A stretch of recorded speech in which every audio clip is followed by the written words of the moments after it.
Et bonsoir. Salut à tous. Oula, oui. La Putain, c'est quoi cette voix de vieux DJ des années 80 là? C'est clair. Oh putain! On est sur quelque chose de grand. Avec ce Dans 20 minutes. Coucou à toi, Alex 80. Alors, vous êtes là ce soir. Ah bah, elle est connectée Alors, alors, ce Alex. soir avec nous, il est là derrière les manettes, DJ Greg B. Eh, salut. Il est beau, chaud avec sa voix. Il nous fait rêver, Julien. Salut Digitang! Attention, ils ont refait le stock de vannes, ils ont refait le stock de blagues, ils ont fait 4 kilos de carambar cet après-midi. Ils sont avec nous, Rémi et Tim. Putain, ton micro, il va être en PLS ce soir. Hein. Ah ouais, là, ce soir, on est chaud, je vais vous dire. S'il y avait une émission qu'il fallait pas rater, c'est celle de ce soir. Et encore, merde. elle sera moins bien que celle de la semaine prochaine. D'ailleurs, je on suis va dire encore ça aux 200 000 abonnés qui sont en train de la rater là. Non, 195 000 pour l'instant. Putain, Ah, il y en a déjà 195 4 qui sont partis. Alors, Titi, j'ai une petite question si tu me permets. Oui, Parce que ce soir, on a 10 bannes. Alors, moi, je voudrais juste demander à Julien, parce que j'ai écouté le live de la semaine dernière, je voulais savoir s'il avait revu ma mère du coup depuis. Parce que je voulais quand même le remercier. Je voulais quand même. Non, mais j'ai laissé. Non, j'ai laissé le dossier à Rémi. Ouais, Donc, mais je Rémi confirme. m'a dit qu'il a vomi la dernière fois, alors du coup. Non, mais je te confirme, effectivement, la mère de Tim te remercie. Ah, Ouais. parce que vu les performances de Rémi, je comprends. d'ailleurs, Ah, bah, c'est moi toutes les qui mères s'agit d'en faire les mères te J'ai remercient. essayé d'égaliser, mais c'est pas évident. Merci les gars, merci. Merci. Ça fait plaisir. Merci beaucoup. Ça fait plaisir. Bon, Bon, donc, si vous ça avez commence vu, comme ça. Ce soir, équipe de l'essence dans mes veines, on a décidé d'inviter plus personne. Voilà, on voulait des invités, on a dit non. Finalement, les invités nous font perdre des auditeurs. Donc, on va faire des émissions entre nous. C'est T'as pas sympa dit pour que ceux qui personne sont voulait déjà venus. venir. On a revendu Alexandra. Vous avez vu, elle n'est pas là non plus ce soir. Hein, Bah, c'est on pour s'est ça dit, qu'on va derrière pouvoir les se lâcher. femmes, c'est derrière les fourneaux. Donc, allez, hop, Alexandra, fais la popote là ce soir. Ah, bah, Et donc, on vous fait une émission de couillu, donc avec l'équipe des LEDMV, les pionniers, les vrais, donc ce qu'on appelle les piliers, quoi, hein, les murs porteurs. Je suis plutôt au niveau. Je Pas fais tes têtes. plutôt mur que pilier, moi. il y en a qui sont Oui. aux plaintes même. Hein. Ah ouais, Ouais, donc on est chaud là ce soir. Ce soir, c'est l'émission de l'année. Eh oui. Putain, faut arrêter. Ça va, les gars, Non, mais non, Thierry, non, c'est pas un bon angle ça. Non, tu vois. faut arrêter. Autant il y a des fois t'as des bons angles, Ah, autant là. C'est Ouais, con, on n'a pas je d'effet, un peu. tu sais. J'aimerais bien qu'on ait les petits effets là sur Discord, d'avoir, tu sais, non, mais ça va. Non, mais... Les Déjà, de reverbs, suite, ouais, celui-là, les c'est non. jingles, les reverbs, il faudrait trouver tout ça là. Vous allez voir, on va vous mettre le feu nous sur Discord. Tu sais ce que c'est le problème quand tu refiles la technologie aux vieux, c'est qu'ils ont l'impression de la maîtriser et non, mais ils en fait, non. s'épanouissent dedans et ça fait ça. Et Le en problème fait, avec ça, c'est que parti comme il est, dans 20 minutes, il va faire « Vous êtes fatigué ?» Et là, faut tout en 20 débrancher. minutes, je vous chante les sardines, les gars. S'il fait ça, je vous dis, je tire la prise du mur. Hein, c'est pas possible. Imitation J'allais du là. dauphin torché. Ah, voilà. Merci, Tim. Je vois que tu me soutiens, c'est gentil. Ah Ça ouais, fait non, plaisir. mais c'est à ça que j'ai pensé direct. Hein. Je me suis dit, putain, on dirait un dauphin qui est en train de se noyer, tu vois. C'était un truc. Bon. Est-ce que vous avez passé une bonne semaine depuis mardi dernier? Ben, jusqu'à maintenant, oui. Non, je ne parle pas à vous, je parle aux éditeurs, s'il vous plaît. Ben, pareil, ils ont dit Et pareil. là, ce qu'on va faire, c'est qu'on attend mais les les- réponses. Et puis moi, je vais Attends, faire. on va te parler là. On va Alors. répondre pour lui faire plaisir sur le chat. Non, est-ce qu'on a Voilà. déjà des auditeurs? Ça serait déjà la bonne question. Oui, attends. Il y a Alex. On Ah en bah, il y a 11 Bruno, 000, il y a ce Martin. soir. Oh, si, il y a du monde ce soir, ça va. Bon, alors bon, vous avez vu que la semaine dernière, encore une fois, on a eu une vision prémonitoire. Ah, ça sent la petite citadine Toyota. On Tu a savais que ma mère allait se annoncé faire prendre. que la Toyota, elle risquait de faire la Toyota GR, hein, pour ceux qui n'ont pas suivi ma blague qui était d'un niveau assez élevé, que la Toyota GR a donc été élue sportive de l'année chez Motorsport Ouais. et Pas mal. sportive de l'année chez, roulement de tambour, l'Argus. Alors, j'ai un peu déchanté tout à l'heure parce que j'ai vu que l'Argus, ils ont aussi annoncé la voiture de l'année 2020, qui n'est autre que la Dacia Sandero, Donc ça Merde. fait un peu, ça casse un peu, tu vois, le titre Ouais, ça nique un peu. de la Toyota. Non, mais Mais enfin, 2020, voilà, c'est une donc, année de merde, c'est normal. Voilà, donc ouais, enfin bon, en attendant, voilà, la Toyota GR est venue remettre, la Yaris GR est venue remettre un peu de baume au cœur dans ce début d'année un peu morose et un peu covidien. Donc voilà, écoutez, on a encore eu le nez fin. Bon, par contre, il n'y a pas eu, comme on avait annoncé la semaine dernière, la Citrolution avec l'annonce de Citroën qui faisait revenir le C15. Oui. Mais j'ai pensé à Julien. Enfin, comme souvent d'ailleurs, je pense souvent à Julien. Ouais, surtout le soir. Non, mais ça, on avait dit qu'on le disait pas à tout le monde. Ouais, non, mais si. Tout le monde Ah, sans après, doute.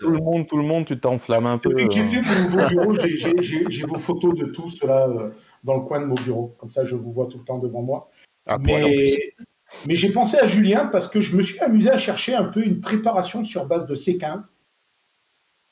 Oh. Oui. J'ai trouvé un C15 MI16.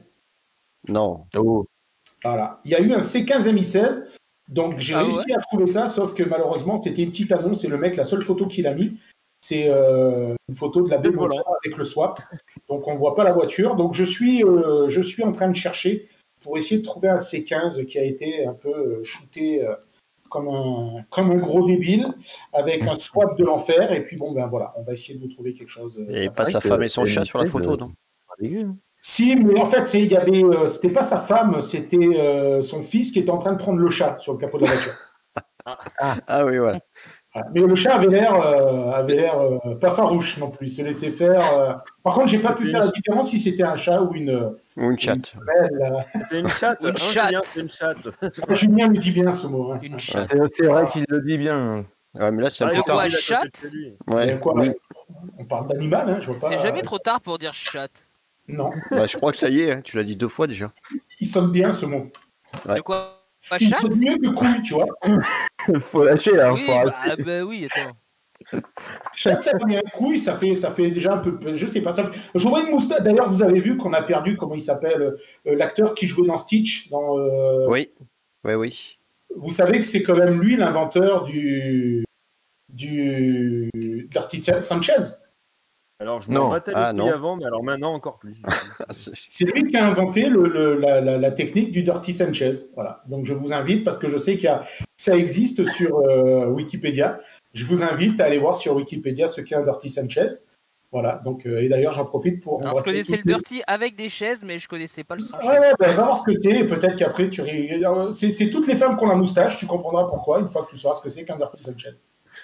D'accord. Ah, ça y est, moi, j'ai Sauvé par le gong, etc. Et effectivement, pardon, c'est Screech dans Sauvé par le gong qui nous a quittés il y a 2 jours.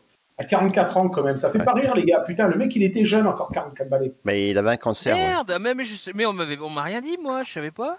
Ah, putain. Bah, ça mais fait le moi, tour de moi aussi, Facebook. oui, Hein. Ouais, ça fait le tour. Bah, hier, ça a sur- fait le tour de Facebook, bah pas du mien. Hein. Ah bah oui. C'est que tu dois pas suivre les sites d'information. C'est informatif. Il est sur Ouais, FaceChat, bah ouais, lui, c'est c'est vrai pas que pareil. Ah oui. Ah non, Tim, non. Non. On a dit Ah mais attendez, les 21h09, je peux pas m'en aller maintenant. Il est trop tôt. Non, je suis pas Alors d'accord. ça, j'en ai entendu parler, mais Et je vais puis, jamais aller voir. On n'a pas dit que Reste-en là, c'est qui non, modère. reste-en là. Reste-en Qui là, modère. ce qu'on t'a dit, mais ne va pas l'avoir. Non, je veux pas, je veux Ah, pas. c'est Par pitié, par pitié, non. Mais c'est vrai que je rejoins Tim, c'est quand même un bel hommage à Screech, ce qu'il vient de faire. Oh putain, je peux Bah, plus. non. moi. Bon, écoutez, moi je vous propose qu'on enchaîne. Parce que là, je Mais si on parlait de bagnole, un peu.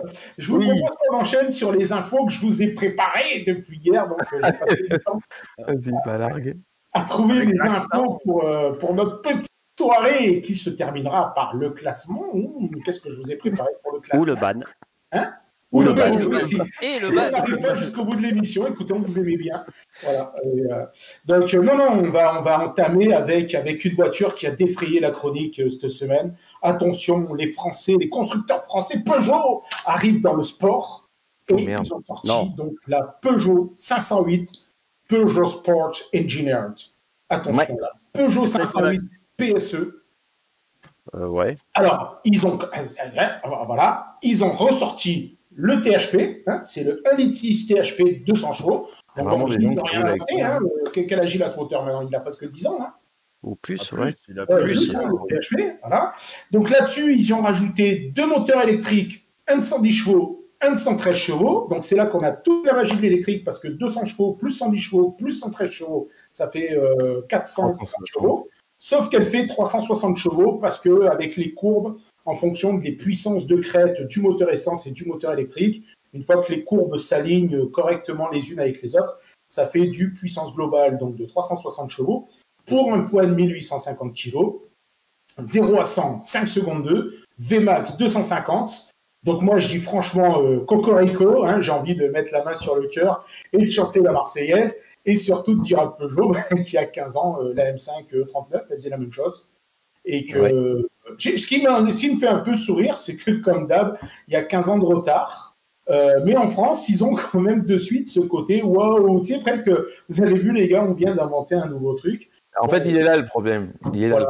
C'est qu'en soi, la bagnole, elle n'est pas dégueulasse, mais on te sort une espèce de fierté démesurée sur quelque chose qui, dans l'absolu, est pas dégueu. C'est cool. Attention, elle est belle, hein. Moi j'adore la 508. L'intérieur, il y a les photos qui défilent. L'intérieur, il tue sa mère, même sa grand-mère et même sa petite sœur. Il tue tout ce que vous voulez tuer.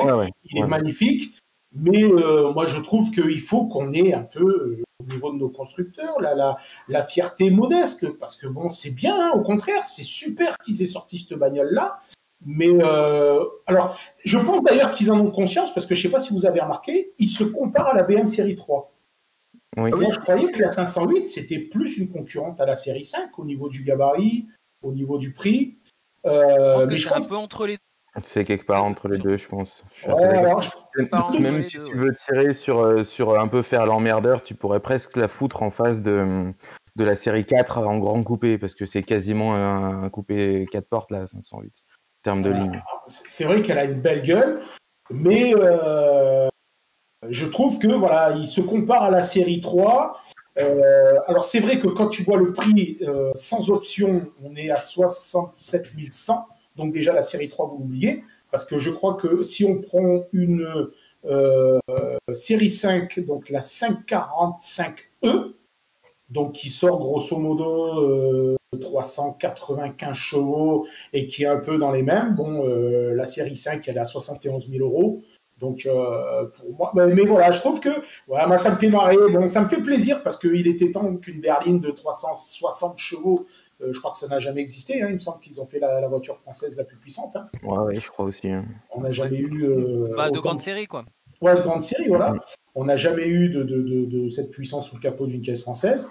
Bon, la fiche technique paraît sympa. Bon, après, c'est un châssis Peugeot, même si je pense que la tonne 8 doit quand même la mettre un peu à mal. Parce qu'à un moment, bon, il n'y a pas. Les règles de la physique du sol sont ce qu'elles sont. Hein, une tonne 8, à mon avis. C'est pas une sportive. C'est pas une ballerine. Une grosse GT, quoi. D'ailleurs, ils sont pas dingues. Une GT un peu dynamique, quoi. Ils sont pas fous. S'ils l'appellent PSE et pas GTI, il y a bien une raison. Voilà. Donc moi je suis partagé, je suis content parce que Peugeot, j'aime bien Peugeot, hein, sur les 3 constructeurs français, Peugeot c'est celle qui a un peu ma préférence, j'aime bien que voilà, ils ont osé, ils l'ont fait. J'aurais été un peu plus content s'ils avaient osé le faire aussi sur la 308, parce que peut-être que la 308 avec, sans forcément y mettre 360 chevaux, mais avec 320, 340 chevaux, ça aurait pu être sympathique. Mais ils avaient fait un concept 308. Ouais, comme d'habitude. Justement, avec des moteurs électriques. C'était une C'est un des trucs les plus où tu avais le plus envie de leur chier dessus, c'est qu'en plus, avec la 308 R, il me semble, ils l'avaient appelé. Ouais. Ce qui était vraiment rageant, c'est qu'ils avaient convoqué toute la presse internationale, ils ont fait des essais, des prototypes et tout, pour dire alors qu'est-ce que vous en pensez. Tout le monde a dit c'est une tuerie, il faut la faire, et à la fin, ils ont dit on la range au placard, merci d'être venu. Et ça, c'était vraiment rageant. T'avais envie de c'est comme le concept 504, c'est comme, bien sûr. Comme des dizaines de concepts que Peugeot ont sortis. La e-Legend, elle a buzzé un truc de malade. Moi, j'ai des gens qui bitent rien aux bagnoles, qui sont arrivés en me disant putain, t'as vu la nouvelle Peugeot? Alors que des gens qui s'en tapent le fion, quoi. Et là, tu dis ouais, merde, c'est une bagnole qui plaît. Et pareil, il range au placard alors qu'il y a un engouement démesuré. Et t'as envie de pleurer en fait, parce que c'est trop dommage. Ils osent pas. J'avais fait un article où j'avais dit pourquoi les constructeurs français ont peur de la puissance. Voilà. Et je pense que ce qu'ils n'ont pas compris, les constructeurs français, c'est qu'ils sont peut-être trop de terre à terre. Nous, on voit ce genre de bagnole en se disant, bon, ben, ça a coûté tant d'investissement, il faut la rentabiliser, donc il faut en vendre tant, etc. Ils n'ont pas compris que ce genre de bagnole, c'est pas des voitures malheureusement à rentabilité, c'est des voitures à image. C'est pour ça qu'on est tellement à la bourre et qu'en France, on a notre constructeur, cette putain d'image, parce que dans les années 80 et 90, quand les Allemands ont osé, quand Audi a osé faire un break RS2, quand BM a osé mettre la M3 E36 qui allait jouer sur le terrain de jeu des Porsche et des Ferrari, quand Mercedes a osé transformer ses classes C avec des V8, donc je parle notamment de c'était la C36 AMG. Le SMUR est avec nous. Ça y est, mon fils s'en va, voilà. Mon fils, Merde. C'est pas possible. Mais de toute façon, j'ai dit, je vais le déshériter. Mais voilà, ils n'osent pas aller au bout et ils veulent faire des voitures, tu sais. En fait, il y a un moment, putain, il faut qu'ils arrêtent de tout intellectualiser et de se dire, allez, il y a un moment, il faut qu'il y ait un peu de plaisir, de passion. Et je suis pas étonné que nos constructeurs ils aient cette image ringarde, quoi. Ils n'ont jamais eu les couilles d'oser d'aller jusqu'au bout et de nous sortir un peu des produits plaisir. Après, je vais aussi me mettre à leur place. À chaque fois aujourd'hui qu'ils essayent de présenter un truc, tu as toujours les gros crétins qui débarquent derrière, ou sous prétexte que c'est Peugeot, que c'est Renault, que c'est Citroën, les mecs ils cherchent même pas à savoir, c'est de la merde. Ça se vaut très bien avec la 110. Ouais. Hein, la nouvelle A110, c'est déprimant. C'est une voiture qui a été où tout le monde c'est pareil, le monde entier dit que c'est la meilleure voiture de sa catégorie et de loin. Et le problème, c'est que quand tu as un mec qui arrive avec 60 000 euros, il veut acheter une Porsche. Il préfère. Bah oui. 60 000 euros dans une Alpine, fait chier. Mais c'est assez européen. C'est exactement ça. Ouais. C'est super dommage. On en parlait avec Tim il n'y a pas longtemps. Alors je vais un peu me répéter, mais c'est ça. Le mec, il a 60, 65, 70 000 euros à mettre. Il va acheter un Cayman parce que le Cayman, il pourra la revendre un peu plus cher quand il ne la voudra plus. Parce que tu m'offres une transition. Tu m'offres une transition, mais alors de toute beauté, puisque après la 508, je voulais vous parler de celle qui est en train de limer en ce moment l'asphalt du Nürburgring et qui, pour moi, honnêtement, je pense que la sportive de l'année 2021, ça va être elle. Parce que quand je vois l'engouement qu'il y a eu sur la Cayman GT4, et là, Porsche qui est en train de préparer une Cayman GT4, voilà, moi, tu vois, j'applaudis Porsche. Ouais. Voilà, j'applaudis Porsche parce qu'ils ont encore les couilles. Alors, effectivement, à côté, ok, il y a du Macan, il y a du Cayenne, il y a du Panamera, il y a de l'hybride, il y a eu du diesel, ça faisait râler tout le monde, mais comme je disais, le fait de faire ce genre de bagnole, ça leur a permis de renflouer les caisses. Alors, c'est ça. Et avec le pognon qu'ils ont rentré dans les caisses, mais moi, je leur dis merci d'utiliser le pognon des Cayenne, des Macan et des Panamera pour nous développer, nous sortir ce genre de bagnole, parce que là, ils vont nous sortir une tuerie. Faut savoir que l'engin, et ça devient suffisamment rare aujourd'hui pour le dire, on va se taper un flat 6 4 litres Atmo de 500 chevaux, donc ça laisse augurer du 125 chevaux-litres. Alors ok, les Pro-Honda vont vous dire, mais attendez, en 2000, la S2000 faisait déjà 120 chevaux-litres. Enfin, je pense que l'engin va juste être démoniaque. Voilà. Et boîte manuelle, qui disparaît à vitesse tellement grand V que c'en est flippant. Voilà. Ils reviennent vraiment, ils refont pour moi une caisse de puristes. Parce que le Cayman, elle a toujours eu du mal à trouver sa place. Ça me fait un peu penser à la Porsche 914, moi, le Cayman. Un petit peu, oui. Il y a encore les puristes qui sont sur la Porsche 911. Le Boxster a trouvé un peu sa place parce que cabriolet, machin. Mais le Cayman, il fait un peu parce qu'il va ruiner les 911. Hein. Mais bien sûr, et en fait, je pense que c'est ça. Le problème de Porsche, c'est qu'il faut quand même tenir un tout petit peu sa hiérarchie. Le problème, c'est que si tu as un Cayman GT4 qui roule sur une 911, c'est un peu moyen, quoi. On de l'autoconcurrence, mais bon, je pense que moi je me fais pas de soucis pour eux de toute façon. Les 911 ils vont continuer à en vendre, des Cayman GT4 ils vont continuer à en vendre. Le ticket d'entrée ça sera 130 000 balles quand même. Ouais, mais de toute façon le mec qui vient chez Porsche pour acheter une Porsche, de toute façon qu'il achète une Cayman GT4 ou une 911 RS, enfin n'importe quoi, et de toute façon il achète une Porsche, donc il va pas en acheter deux. Ou même un Cayenne, hein, je veux dire. Pardon, excuse-moi, j'allais te couper. Généralement, il a au moins 100 000 balles dans les poches. Hein. Le mec qui va s'acheter ça, logiquement, il a déjà le Cayenne ou la Panamera dans le garage, voire les deux, quoi. Oui. Ouais, puis... Il y a la Porsche pour ou alors il achète ça juste pour aller chercher le pain. Ouais. Ce serait triste quand même pour la bagnole. Je serais heureux si j'avais les moyens de m'acheter ça juste pour aller chercher le pain. C'est Bah clair. Ça, je vais le chercher tous les jours, moi, le pain avec ça. Ah ouais, C'est- moi, je me Et marie je pas fais pendant- 30 bornes à chaque fois. J'ai quadruple, c'est clair. Donc voilà, écoutez, la GT4 RS qui va pas tarder à arriver. Et après, ben, juste derrière, toute autre chose. Je suis tombé sur une caisse là en préparant l'émission cet après-midi que je ne connaissais pas. Je suis allé faire quelques recherches. Voilà, donc elle se dévoile là, doucement devant vos yeux. Mais bah, C'est la, Alors, c'est la 570S. 57S. 57S, pardon. Mais vous noterez qu'elle a une petite spécificité, c'est un coupé. Ah oui. Je ne savais pas qu'elle avait existé en coupé. Et donc, en fait, c'était la voiture. Ça a été une commande spéciale qui a été passée en 2010, si je ne dis pas de bêtises. Ouais. Il y en a eu 10. Hein. Il y en a eu 10 de produits. Voilà. Mais ça a été commandé par Kadhafi. Ah oui, d'accord. Il a Moi, jamais c'est ce pu que la je dis à mes toucher. gamins. Moi, j'ai toujours dit, tu sais, il y avait, comment il s'appelait, là, le publicitaire qui avait dit, si à 50 ans, tu n'as pas une Rolex, tu as raté ta vie. Ouais. Moi, j'ai dit à mon fils, écoute, si à 50 ans, tu vas avoir une Rolex, soit tu fais dictateur, soit tu fais dealer, soit tu fais homme politique. C'est un peu pareil, hein, les trois. C'est un peu la même chose. On se recoupe. Il y a Ouais, bien ouais, beaucoup, voilà, ouais. mais du coup, voilà, Kadhafi, c'était la bagnole qui s'est commandée en 2010. Bon, ils ont quand même mis 2 ans à lui faire. Bon, je ne vais pas vous détailler toute la liste de l'équipement qu'il y a dedans. Voilà, Jacques Ségué là, merci Martin. Je ne vais pas vous détailler la liste de tout ce qu'il y a dedans parce qu'on passerait la soirée sur cette bagnole. Par contre, alors c'est le V12, le 6 litres biturbo. C'est une biturbo, ouais. À 612 chevaux. Les vieux V12 Mercedes à 3 soupapes par cylindre. Ouais, c'est ça. C'était le moteur. Dérivé du V8. Et course longue. Ouais, Et sur la Zonda aussi, hein, sur la Pagani. ouais. Par contre, je l'ai mise parce que, bon, déjà d'une, parce que c'est en coupé. Donc, je trouvais que malgré le gabarit de la bagnole, la ligne lui allait plutôt bien. Et surtout, je trouve que pour un dictateur, le père Kadhafi, il avait quand même vachement de goût parce que cette couleur marron et blanche qu'on retrouve après dans l'intérieur, en fait, putain, ça lui va vachement bien, quoi. Ouais. Vous êtes Après, Alors, Après, j'ai. Oh, pardon, vas-y, je t'en prie. Je voudrais Après, pas te monter dessus. non, pas tout de suite, parce que c'était moi déjà hier, donc C'est vrai. bref. Non, mais C'est en l'histoire plus, de tirage au sort qui tourne mal. Ouais. Kadhafi, il avait du goût et pas que dans les bagnoles, parce que c'était quand même un des premiers clients de nos industries d'armement françaises, notamment pour les avions et les missiles. Ouais, corrige rapidement parce que là, Voilà. on y va.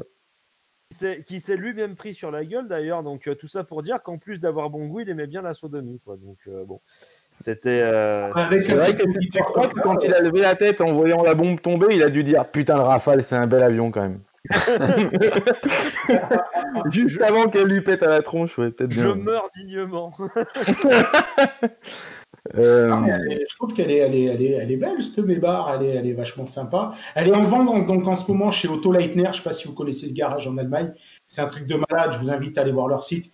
Ils ont, je pense que, enfin voilà, si c'est, quand on nous parle des garages aux États-Unis, mais Otto Leitner, c'est juste un truc de malade, ils ont de la MC12, ils ont de la FXX, ils ont des trucs, il n'y a que chez Otto. D'ailleurs, tu te dis, les constructeurs doivent fabriquer les bagnoles pour qu'un jour elles soient à vendre chez Otto Leitner. Et donc, elle est quand même à vendre à, on va arrondir à 1 million d'euros, quoi. Voilà. Donc, si vous voulez faire votre petit dictateur en Europe, là, profitez-en, c'est le moment là pour renverser les gouvernements. Je suis déçu, il manque les petits drapeaux devant sur les phares. Mais Ah, il tellement Euh, kitsch, en- hein. en bout de pare-choc. n'y a pas les petits. On peut pas les rajouter? Si, regarde, on dirait qu'il y a un petit truc dans le coin des phares. Il y a les porte-drapeaux. Ouais, on dirait qu'il y a les porte-drapeaux. Bah, dans le coin remarque, des non, si phares. c'est pas une caisse officielle, c'est une caisse perso. Non, mais on dirait qu'il y a un petit. Enfin, je sais pas, peut-être que moi, c'est l'écran. Elle est blindée? Ouais, sûrement, elle est sûrement blindée, oui. Oui, bah, non, tu non, sais, le chapeau de Kadhafi, il était blindé aussi, hein, son petit chapeau qu'il portait tout le temps, là, donc ouais. il était par balle. Elle pèse 2 tonnes 7 la bagnole, donc à mon avis, ouais. À mon avis, elle est blindée, ouais. Ouais, elle C'est est marrant, blindée. tu vois, là, de 3 quarts arrière, elle me fait penser à la Rolls, la Wraith. Il y a un petit peu ce La cul Wraith. rebondi qui tombe derrière. La Ah ouais, comme Rice. ta mère, ouais. La Wraith. La Rice. Je fais partie de ces gens qui essaient de s'appliquer quand ils parlent anglais. C'est pas de panique qui avait fait un article un peu particulier sur Caradisiac en disant que tout le monde aimait levrette. C'est ben, Ouais, c'était le titre de son article. Non, c'était pas sur Caradisiac, je crois même que c'était dans l'Evo qu'il avait titré son article quand il avait fait la présentation de la Rolls. Il avait dit tout le monde aime le Vret. Ça lui va bien, je sais pas pourquoi. Ça lui va bien, ouais, c'est bien du pad, ça. Quand tu le connais, voilà. Par contre, de l'avant, il y a des trucs qui ont mal vieilli. Les bandeaux de LED, ça vieillit pas très bien. Les barres de calandre qui continuent dans le bouclier, j'avoue que je suis pas fan du tout. Moi, je trouve Mais de l'arrière, c'est vrai qu'elle est sympa. Ouais. Tu vois, c'est la taille des jantes. Alors, je sais pas si c'est mon petit côté West Coast là, mais je trouve que ça manque de pouces. Quoi. Ça manque de pouces. Ou en tout cas, du chrome, tu vois. Pourtant, je suis pas un kéké chrome, mais je trouve que là, du bon gros 24 pouces chromé, presque avec les splinners, tu vois, encore au milieu là. Après, la bagnole est géante. À mon avis, ça doit être des jantes blindées aussi. Hein. Oui, je pense. Que c'est des jantes blindées, hein. Et avec des pneus blindés et tout le reste blindé. Ouais, tu mets 4 tôles élargies, un air ride là-dessus. Oh, bah ouais, carrément. Avec 2 tonnes 7 de air ride, tu peux l'avoir pas trop difficile. Ouais. Bah ouais, ça descend tout seul. Hein. Tu perces un peu. Qu'est-ce que je vous ai préparé après? Qu'est-ce que je viens pouvoir vous mettre? Allez, je vais vous mettre une petite américaine après. Mets-nous donc. Mets-nous là, moi. Par contre, t'as dit Ah merde. Une petite américaine, la future Corvette Z06. Oui. Alors l'échappement central, j'y crois pas du tout. Par contre, je pense pas que GM fera ça. Alors non, ça c'est une extrapolation. Surtout ce qu'ils ont annoncé, c'est que elle ne reprendra pas normalement le V8 6 litres de 612 chevaux. Ouais, le 6 litres de la Stingray. Le 5 litres 5, non, de la C8R, un truc comme ça. Ouais. Mais voilà. Et normalement, ils vont repasser sur le 5 litres 7 de la C8R, qui d'ailleurs donc devrait dépasser les 600 chevaux, et qui d'ailleurs, je ne sais pas si vous avez suivi ce week-end les 24 heures de Daytona, qui a fait un doublé, voilà, je crois que c'est ça. Joli. C'est ça. Ouais, elle a fait un doublé aux 24 heures de Daytona en catégorie GTLM, quoi. Elles ont déroulé tranquille tout le long de la course, quoi, du départ jusqu'à l'arrivée. Donc, j'ai hâte de voir ce que ça va donner au Mans si elle passe de l'autre côté de l'Atlantique. Là. Ouais, complètement. Moi, je le reconnais, moi, je suis fan de la C8. Hein. Je sais qu'elle a fait couler beaucoup d'encre. J'avoue qu'au début, je faisais partie des gna gna gna, il n'y a pas le moteur à l'avant, gna gna gna, et puis la voix, et puis je l'aime bien en fait. Pareil. Il y a des fois, tu réagis un peu à chaud, et après, tu te retournes sur toi-même et tu dis, est-ce que je serais pas un peu en train de devenir un vieux con? Et en fait, pareil. J'avais fait un article il y a un moment maintenant où je parlais déjà que des rumeurs qui disaient que la C8 serait un moteur arrière. Et moi, à la base, j'y croyais pas du tout. Je me disais, mais ils feront jamais ça. Et en fait, c'est vrai que bon. Je veux dire, comme pour le pot d'échappement central il y a 3 minutes. Ouais, exactement. Ouais, c'est ça, ouais. Je me dis, tu vois, ils le feront jamais. Après, non, mais moi, je suis régulièrement un vieux con. Hein. Je me comporte de plus en plus comme un vieux con. C'est assez alarmant. Non, mais moi, honnêtement, je trouve que petit à petit, tu vois, c'est comme quand, on en revient quasiment à chaque émission, aux électriques et à l'hybride. Mais je pense que de toute façon, à un moment, ça sert à rien. Ça sert à rien de faire Là, cet après-midi, j'ai vu qui c'est qui a balancé un article sur le rétrofit. Alors forcément, le mec, c'est un site de voitures anciennes. Alors c'est pas notre ami Ben de News d'Anciennes. C'est Fred Evrard, le nouvel automobiliste. Ils ont balancé un article en disant « Est-ce que vous êtes pour ou contre le rétrofit ?» Et forcément, ils illustrent avec des photos de Cartrel et de chevaux. Donc, tu as tous les anciens combattants de la 2 chevaux qui débarquent. Mais je pense qu'à un moment, il faut arrêter de dénigrer et de chier sur les choses parce que, de toute façon, on ne va pas avoir le choix. Il va falloir y passer. Donc, ça ne sert à rien de se rendre malade. Moi, je préfère dire, bon, OK, à un moment, tu vois, le mec, il est en train de mettre le gant. Tu sais, voilà, il met le gant. Il sort le pot de vaseline, il trempe les doigts, et toi, tu es là et tu dis « Ah non, mais il fait semblant, il va pas me la mettre. » Non, c'est clair. Voilà, mais tu sais qu'à un moment, tu vas y avoir droit. Donc, plutôt que te crisper pour que le mec, tu as l'impression qu'il y va avec toute sa famille, autant te détendre, tout va bien. Le mec est un professionnel, tu vois. Il fait ça depuis 25 ans. Le mec, si tu es tranquille, je vais te dire, il va pouvoir aller te caresser la glotte de l'intérieur, tu le sentiras même. Donc, il faut juste se dire, voilà, tout va bien se passer. Moi, comme je disais l'autre fois, je préfère 1000 fois rouler en électrique dans une 2 chevaux que rouler en électrique dans une Zoé. C'est juste un moment de regarder quand même le côté positif du négatif, d'arrêter tout le temps de se focaliser. Voilà. Et je pense que l'image du protologue, tout le monde la comprend bien, tu vois. Oui, je pense aussi, tu vois, bizarrement, elle est très parlante. Voilà, D'ailleurs, donc, ça me choque pas venant d'un mec qui dit qu'il avait besoin de plus de pouces, quoi. Oui. Ah ben non, Ouais. Alors, si mes souvenirs sont exacts, il a dit je verrais bien 24 gros pouces. Ouais, c'est ça. Non, l'avantage du proctologue, c'est que c'est un mec, tu vas le voir, tu rentres dans son cabinet, tu lui dis vous, tu ressors, tu lui dis tu et tu lui fais la bise.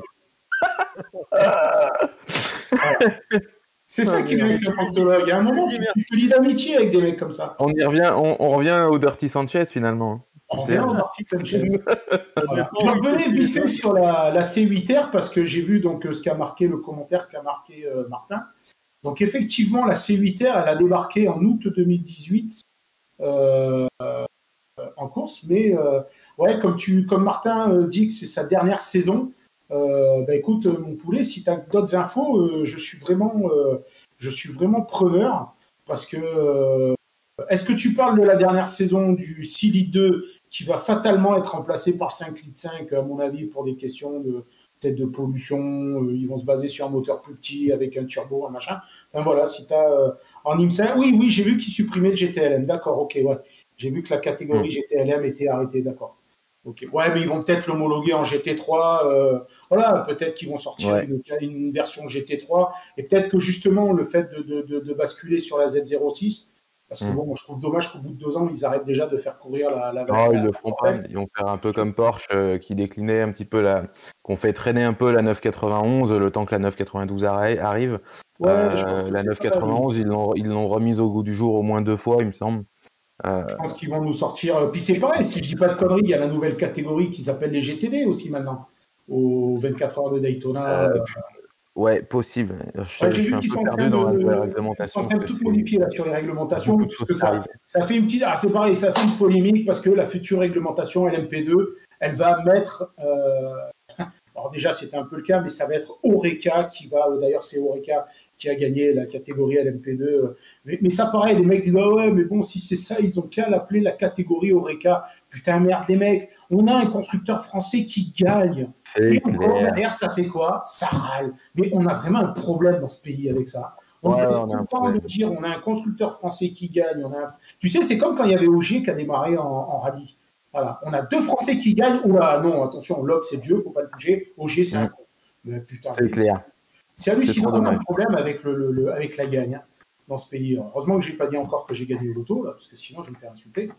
Ouais. Mais, juste après avoir dit que t'allais déshériter ton fils. C'est ce que j'allais dire. Donc tu passes bien pour un enculé. Il est encore sur la route, il n'est pas arrivé chez lui là. Donc quand il va arriver chez lui, il va écouter l'émission. Mais s'il va arriver vite, t'inquiète pas avec le gyrophare et deux tons. Avec le SMUR. Alors, est-ce que je peux faire une toute petite marche arrière parce que j'étais en train de regarder l'aileron de la C8. Si, je t'assure, je vais le faire. De toute façon, c'est une formule, j'y vais. Non, mais c'est un dessin, ça n'a rien avec. Est-ce que tu peux nous remettre les rendus que tu avais de la GT4 RS du Caïman? Parce que je note quand même quelque chose, c'est que. Grosse ressemblance avec les pieds centraux, là.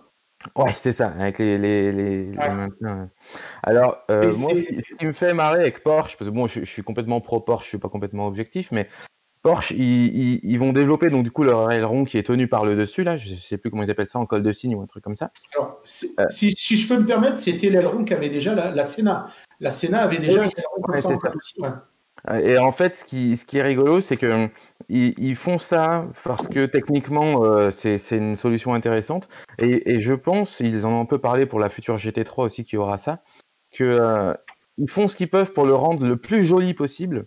Et je trouve ça très très bienvenu de la part de Porsche parce que en ce moment, dans le design, on a quand même plutôt droit complètement au contraire. Et moi, ça me fait penser aux échappements factices, tu sais. C'est-à-dire que techniquement, ça n'a aucun intérêt. Et en plus, on rend ça moche. Parce que les échappements factices, moi, je peux plus. Surtout là, en France, c'est l'hiver. Alors, les voitures qui fument par ailleurs que les échappements factices, ça me fait crever de rire. Et il faut vraiment arrêter ça parce que c'est une catastrophe. Et là, je trouve que c'est un peu, ils prennent un peu le problème à l'envers et je trouve ça plutôt. C'est comme les prises d'air factices. Ouais. Sauf que le problème, c'est que c'est malheureux. Mais il y a des bagnoles, s'ils mettent pas ça, les mecs les veulent pas, quoi. Tu sais, plus ils mettent du faux, plus les gens ils croient que. Mais c'est ça qui est ballot, c'est que. C'est du faux.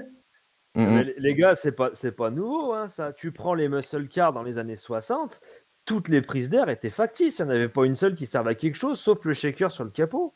Ouais, sauf que dans les années 60, on le savait, tu sais, c'était tombé dans la caricature. C'est comme ces putains d'ailerons qui te mettaient.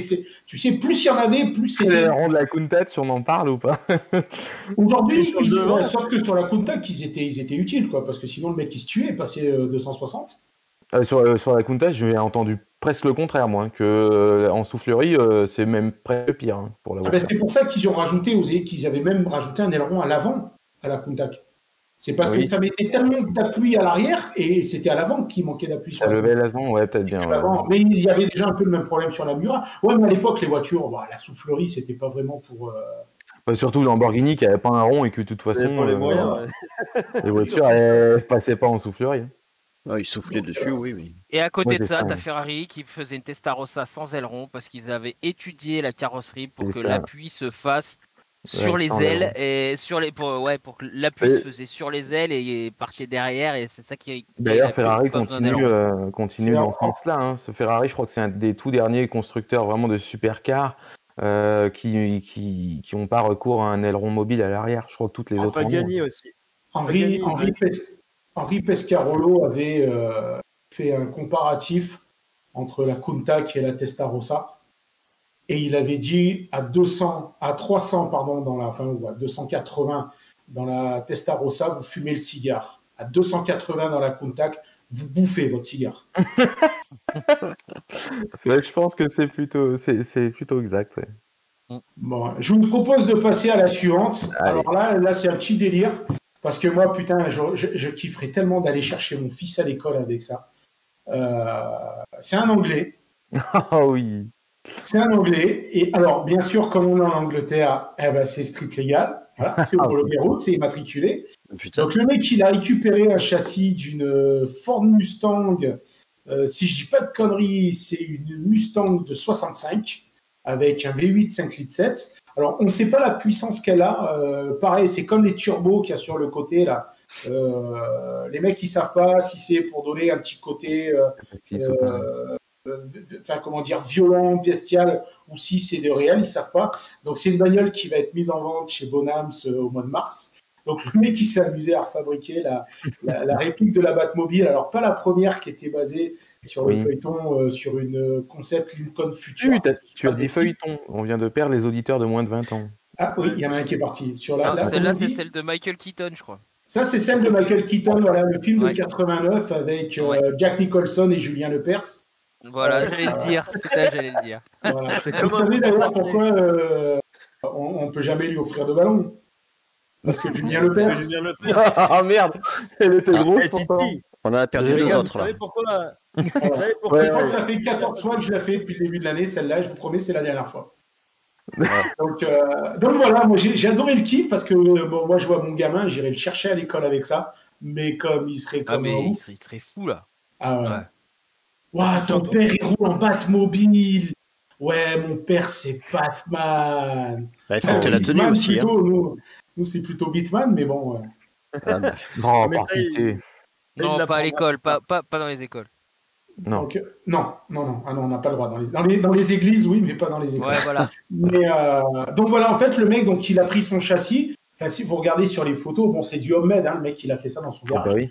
Mais comme Photoshop, hein, j'admire parce que, putain, le mec, il a fait un boulot de malade. Donc, il a repris un genre de treillis tubulaire qu'il a rajouté à l'avant, à l'arrière pour pouvoir adapter. Donc, je pense que le cockpit, comme la bagnole d'origine, il avance et il recule. Mais comment veux-tu que... Enlever ton pull. Enlever ton pull, voilà, merci Julien. Bon, le petit objet phallique qu'il y a sur la calandre à l'avant, donc ce n'est pas comme dans le film, un genre de bélier. Là, apparemment, il a l'air d'être fixe. Je vous rassure aussi, donc à l'arrière, c'est pas un barbecue qui va balancer des flammasses comme si le mec il a fait un pop and bang. Mais je trouve que voilà, c'est plutôt bien fait pour se taper un petit délire. C'est plutôt sympatoche. Et ça, c'est homologué, ça? Ouais, bien sûr. Tout est homologable en Angleterre. Mais tu sais que même en France, c'est ça que les mecs ils comprennent pas. En France, tu peux rouler avec ça. Puisque ta bagnole de base, elle a une carte grise. À la base, c'est une Corvette 65. Donc, tu as ta bagnole, tu as ta carte grise. Ouais, mais il n'y a pas de phare à l'avant. Ah si, il doit être planqué, à mon avis. Oui, il doit y avoir un système escamotable au niveau. Mais tu peux tout assurer, homologué en Angleterre. Si tu vois la déclaration en dessous. En France, tu prends cette bagnole, tu l'as fait, tu roules avec ta carte grise de Mustang de 1900. Enfin, ce que je veux dire par là, c'est que tu auras une carte grise. Tu peux appeler ton assureur, lui dire voilà, vous m'assurez en Mustang 65. Le seul truc, c'est qu'il ne faut pas que tu te fasses arrêter, il ne faut pas que tu renverses quelqu'un, il ne faut pas que tu aies un problème, et il faut que le mec du contrôle technique, ce soit ton meilleur pote, quoi. Ah oui, là, oui. Si, tu peux rouler, mais tu peux rouler, mais il ne faut pas te faire arrêter. Si tu te fais... Après, si tu te fais arrêter, c'est sûr. Tu vas avoir sur la carte tu viens de nous faire... Tu viens de nous faire une de ces phrases que j'aime beaucoup qui en réalité ne contiennent aucune information. Tu es en train de nous dire qu'en France, faire quelque chose d'illégal, c'est possible, mais illégal. Non, mais c'est ça. Non, mais quand les mecs te disent oui, merci beaucoup. Tu peux pas... Si, rien ne t'empêche de rouler avec une bagnole. Enfin, moi, je veux dire. Rien ne t'empêche si tu crains pas de faire un truc qui n'est pas autorisé, effectivement. Voilà, c'est juste qu'à un moment, tu sais que si tu te fais arrêter. Mais même, les gars, moi, je veux être franc, tu te fais arrêter par des gendarmes avec ça. Le mec, il prend ta carte grise, il voit Mustang 65 qui te voit. Moi, je vous mets mon billet, tu as une chance sur deux pour que le mec, il sourit, il te rend ta carte grise, il te dit allez, Batman, retourne vite à ta Batmobile et on en reste là. Moi, je vous mets mon billet, ça se passe comme ça, même chez toi. Par chez toi, peut-être. Moi, je vous mets mon billet, vous faites arrêter à chaque fois. Hein? Je dis. Non, moi, je disais à Arwan, je suis pas sûr, quand même. Peut-être dans le sud, par là-bas, dans le bas, en bas. Je rejoins Martin. C'est vrai que bon, il y a mieux pour passer incognito. Moi, je te dis que la moindre caisse de flic que tu croises, ils t'arrêtent. Même ils font demi-tour et ils te suivent, même s'ils sont sans s'avère sur l'autoroute. Ils t'arrêtent quand même. Alors, tu l'achètes, tu te loues une boîte aux lettres en Angleterre. Ah, voilà, là, tu peux. En Tchétchénie ou en Roumanie, parce qu'il y en a, tu vas en Europe. Moi, j'avais un pote qui avait une société. Ces bagnoles étaient toutes immatriculées là-bas pour passer les radars, il faut le dire. Et je vais te dire, ta caisse, tu l'as fait immatriculer là-bas. Et les mecs qui t'arrêtent, tu leur donnes les papiers. Moi, j'ai un pote qui avait une GTR, une première R32 GTR qu'il a. Enfin, Craig l'a connu aussi. Oui, je connais, ouais. Le mec qui roulait avec. Parce que c'est pareil, le mec qui roulait avec les papiers japonais. Les flics qui l'arrêtaient, monsieur papier, il leur donnait les papiers japonais. Je te laisse juste imaginer la gueule des flics à chaque fois. Et les papiers, ils datent de quand? Monsieur, c'est marqué. Ben voilà. Et il a roulé 3 ans avec une Nissan 32, une R32 GTR avec des papiers japonais. En fait, je pense qu'il faut juste de temps en temps utiliser la bêtise des gens. Et comme en France, on est très très fort pour faire des lois qui sont ridicules et qui ne servent à rien, de temps en temps, il faut juste leur dire, monsieur, voilà, tenez, regardez, vous avez des papiers japonais. Non, mais c'est vrai.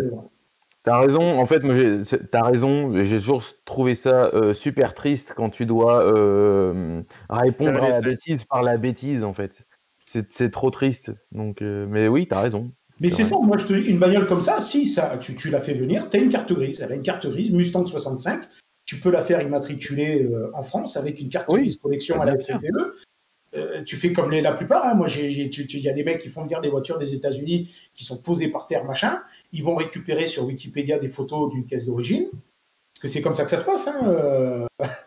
J'ai un pote qui matriculait son pick-up. C'est comme ça qu'il a fait. Le pick-up, il est droppé au sol, passé en air-ride, un truc de malade mental.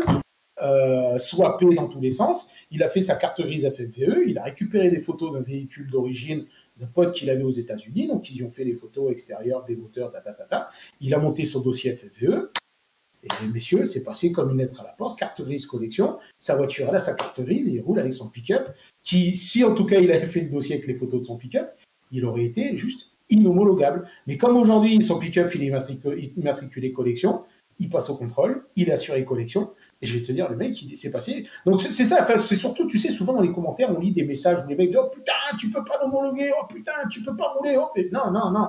Si, aujourd'hui, si t'es pas trop con et qu'à un moment, c'est pareil, faut pas débarquer en chevalier blanc où tu niques tout le monde, t'es plus fort que tout le monde, tu te fais arrêter par les flics. C'est sûr que si tu sors déguisé en Batman et que tu leur mets un coup de battrand dans les couilles, bon, il y a de fortes chances que tu te prennes 48 heures de garde à vue. Mais si tu te la joues cool et que... Après, je dis pas que tu vas gagner, parce que tu as des mecs, comme disait Martin, tu as des Schmitt qui vont sûrement la jouer. Attention, les mecs, la règle, c'est ça. Mais il y a des cools. Moi, je pense que tu te fais choper au radar automatique avec la photo.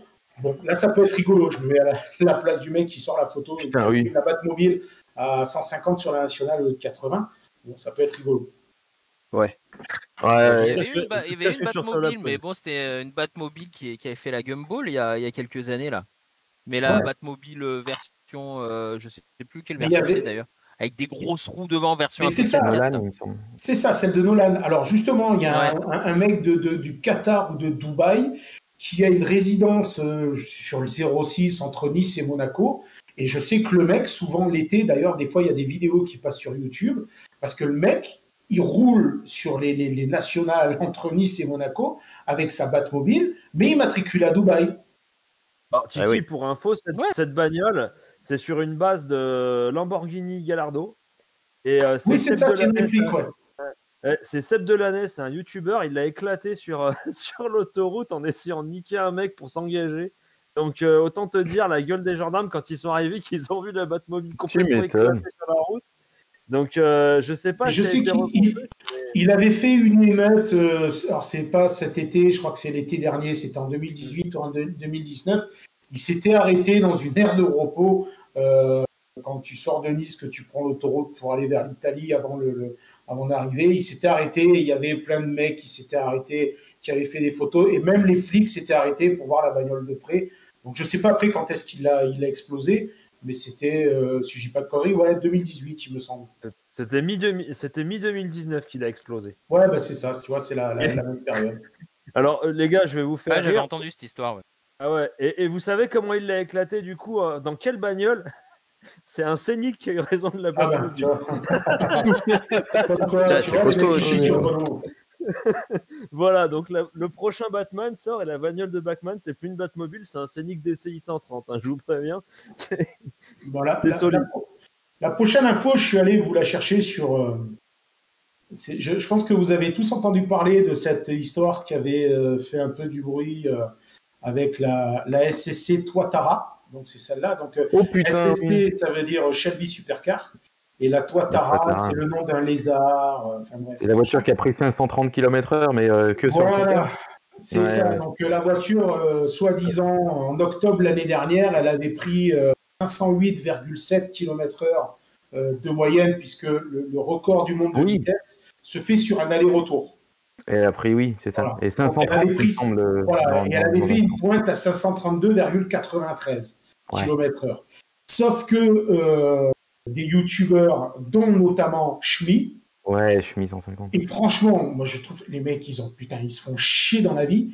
Les mecs, ils se sont amusés à prendre la vidéo, à la décortiquer, à regarder par rapport à l'écart entre les poteaux. Tu sais, un peu comme quand tu es dans le TGV et que tu essaies de calculer la vitesse. Donc, ils se sont fait chier. Ils ont dit, hop, stop, tu fais ça, toi? Non, mais je sais qu'il y a des gens qui font ça. Moi, j'ai un pote qui il s'amusait, il savait que la distance entre les poteaux, c'était tant, il chronométrait et il calculait la vitesse. Mais bon, je suis plus pote avec lui. On doit passer de bonnes soirées avec eux, dis donc. Ouais, putain. On joue au Scrabble. Et donc, voilà. Donc, les mecs se sont fait chier pour dire, attention, c'est un fake. La voiture, c'est faux. Donc, bon, SSC, ça les a foutus dans la merde quand même, SSC. Hein. Le patron de SSC a été obligé de faire une vidéo pour s'excuser, machin. Ils ont dit qu'effectivement, bon, ils n'avaient pas dépassé les 500 km/h et qu'ils avaient atteint... les petits bâtards. Ils avaient atteint que 450 km/h, les enculés. Ils ont roulé qu'à 450 km/h. Voilà, c'est n'importe quoi. Moi, alors, par contre, moi, j'avoue que j'ai du mal à croire qu'il y ait de l'honnêteté dans ce sens-là. C'est-à-dire que entre 530 et 450 ou 480, ça fait une sacrée marge dans ce qui te manque en réalité. Je te rejoins. En fait, moi, je pense qu'il y avait quand même pas mal de malhonnêteté. C'est-à-dire que les mecs, ils le savaient qu'ils n'avaient pas pris 530. Mais il y en avait même plus, puisque pour nettoyer l'affront, SSC donc a refait une tentative mi-descente. Ils ont pris 450 et des patates, je crois. Non, même pas. Ils ont pris 406 km/h et puis là en plus ils avaient mis le paquet puisque le V8 c'est un 6 litres biturbo et là ils avaient foutu du carburant de compète. Le truc apparemment il envoyait 1750 chevaux. Sauf que bon, ils ont dit que mais ils avaient eu un souci mécanique, donc ils n'avaient pas pu. Ça me fait marrer quand tu prends du 406 km/h, tu dis mais je suis désolé, j'ai pas pu. Ouais, c'est clair. Voilà. Il y avait le frein à main. Oui. Non mais je sais pas si vous vous rendez bien compte que, je suis pas physicien ni rien, mais la résistance à l'air qu'il y a entre 400 et 500 km/h. Ouais, mais je sais pas si vous vous rendez compte, mais Bugatti ils ont été obligés de rajouter 100 chevaux pour passer de de 400 à 430. Mais c'est ça. Pour 30 km/h. Imaginez combien il faut pour passer de 400 à 500. C'est pas 100 chevaux, non, c'est ça, voilà. Doubler la puissance, quoi. Passer un certain seuil, on devient dans des trucs de malade mental. Moi, mais surtout, imaginez les pneus, là. Oui, les contraintes. D'ailleurs, je pense que c'est pas très prudent parce que si je dis pas de bêtises, la Tuatara, elle est posée seulement en Michelin en pilote sport 4S. Alors que Bugatti, ça faisait des années qu'ils disaient qu'eux, ils voulaient pas aller plus haut. Ils ont développé un pneu. Ils avaient juste peur que le pneu explose, en fait. Mais les pilotes Sport 4S, ils tiennent 10 km comme ça. Ils font une pointe, ils l'échangent. Au-delà de l'usure de la gomme, mais la force centrifuge peut faire que ton pneu, il explose, en fait. Parce que ta gomme, elle est tellement attirée vers l'extérieur à des vitesses de rotation comme ça, que c'est délirant. Je sais pas si à un moment donné Bugatti avait parlé de la valve, faudrait retrouver ça, des valves de jantes de la Chiron qui prenaient je ne sais combien de milliers de G en fait à cette vitesse-là et qui disait que il y avait juste danger que la roue elle explose en fait tellement elle tournait vite. Et donc de toute façon, vas-y Titi. Non, je disais donc pour finir avec la SSC Tuatara, en fait la semaine dernière. Donc, ils sont allés en Floride sur la base aérienne qui appartient à la NASA sur laquelle décoller les navettes spatiales. Donc, c'est pour faire décoller et atterrisser, le Boeing 747. C'est pour ça qu'il y a une photo où vous voyez la navette, je ne sais pas c'est laquelle derrière. Enfin, bref. Et là, ils ont réussi. Alors, il faut savoir que c'est tout le temps la même voiture. En fait, c'est une voiture qu'ils ont vendue à un client. Et à chaque fois qu'ils veulent battre le record, ils appellent le mec. Donc, ils doivent lui offrir une vidange. Toi, ils disent écoute, t'inquiète pas, on va te changer les pneus, on te mettra un petit coup de Karcher avant de te la rendre. Donc, le mec leur a redonné la bagnole. D'ailleurs, ce coup-ci, si je dis pas de conneries, je crois que c'était lui, c'était le propriétaire de la voiture. Qui était au volant. Voilà. Donc, là, par contre, ils ont pris 455,3 km/h de moyenne avec une pointe à 460,4. Alors, ils ont dit effectivement, ils n'ont pas dépassé les 500 km/h, mais ça a suffi pour battre le record qui était détenu par la Koenigsegg Agera RS, qui était à 445 km/h. Je parle toujours de moyenne. Hein. La vitesse moyenne enregistrée, c'est la vitesse donc entre deux allers-retours. Je suis incapable de vous dire la distance qu'il faut parcourir, sachant qu'actuellement, le record de vitesse de pointe, donc ça veut dire la voiture qui a allé plus vite, on en revient justement, c'est la Bugatti Chiron Super Sport qui a atteint une pointe à 490 km/h. Donc de toute façon, là, leur objectif, il est simple, c'est 500 km/h. Donc Agera, Koenigsegg est dessus. Bugatti, à mon avis, là, ils sont en train de préparer le nouveau missile, une nouvelle version apparemment de la Chiron, qui devait être présentée. Non, Bugatti, ils n'iront pas, Titi. Bugatti, ils ont dit qu'ils arrêtaient. Ouais, il me semble que Bugatti a dit qu'ils arrêtaient avec les vitesses de pointe, qu'ils voulaient passer à autre chose. D'accord. Ils veulent se recentrer sur le sport. Donc il y a SSC qui veut revenir et il y a aussi CNC, je crois. CNC qui veut revenir aussi avec sa Venom, si je dis pas de conneries. Venom GT. Pour pouvoir essayer de passer la barre des 500 km. Alors ça me fait marrer parce qu'à un moment, ils étaient tous en train de se battre sur le Nürburgring. Et maintenant, ils se battent sur des lignes droites. Moi, je trouve ça totalement futile. Parce que déjà, prendre 400 km/h sur l'autoroute avec Germain et Brigitte qui te déboîtent devant parce qu'il faut doubler un camion et que comme lui, il roule à 130, il ne veut pas regarder en rétro s'il y a quelqu'un qui arrive. Donc, je sais pas, je cherche encore l'utilité d'en arriver à un tel point. J'ai du mal à trouver ça aussi fascinant que ce que Bugatti a fait dans les années 2000. Parce que je trouve que toutes ces bagnoles-là, alors j'ai peut-être un petit peu plus d'affect pour les Koenigsegg, mais je trouve que toutes ces caisses-là n'ont pas le mérite que pouvait avoir l'Aveyron et puis la Chiron de pouvoir faire ça, mais dans un luxe infini. C'est toujours marrant quand tu vois les gars qui roulent la Chiron à 350 avec une main sur le volant et ils parlent en regardant la caméra. Ça me fait toujours délirer de se dire que Bugatti arrive à faire un truc qui est aussi fini, aussi bien fait. Moi, ce qui me fait peur, et je te rejoins à 200%, c'est que quand tu vois le pognon qu'a mis Bugatti, les années de développement qu'ils ont mis, l'étude pour les fluides, l'air, parce qu'on t'explique que la Chiron ou la Veyron à 400 km/h, ça englobe 200 litres d'air à la minute, ou à la seconde, je crois. Les échangeurs, le calcul des frottements, les fluides. Et à côté, on a beau dire SSC, attention, moi j'aime bien ces marques, mais pour moi, ça reste quand même plus un préparateur. Moi, honnêtement, j'aurais peur de passer les 400 km/h dans une caisse comme ça, quoi. Ouais. Tu te dis, la Chiron, la Véron, il y a des ingénieurs qui ont vraiment foutu de la caillasse qu'on posait dessus pour faire en sorte que la voiture soit, entre guillemets, accessible. Et puis la Chiron, limite, tu roules à 400 et puis le soir, tu vas bouffer au resto avec ta femme, quoi. Ouais, c'est ça. Moi, ça, honnêtement, je suis quand même vachement sceptique sur ce. Même les Koenigsegg, Koenigsegg, pour moi, ça reste quand même plus du niveau d'un gros artisan parce que bon, Bugatti, ce qui les sauve, c'est que derrière, tu as la puissance de VAG, quoi. Bah oui, c'est ça. Tu sais que derrière, financièrement, ça tient la route, quoi. Donc voilà, écoutez, c'était pour faire un petit. On va retourner un peu dans le passé parce que pareil, j'ai trouvé une petite info et moi, c'est des bagnoles qui me font totalement kiffer. C'est Jaguar. Ouais. C'est Jaguar. Alors Jaguar, ils ont trouvé un nouveau filon là. Ouais.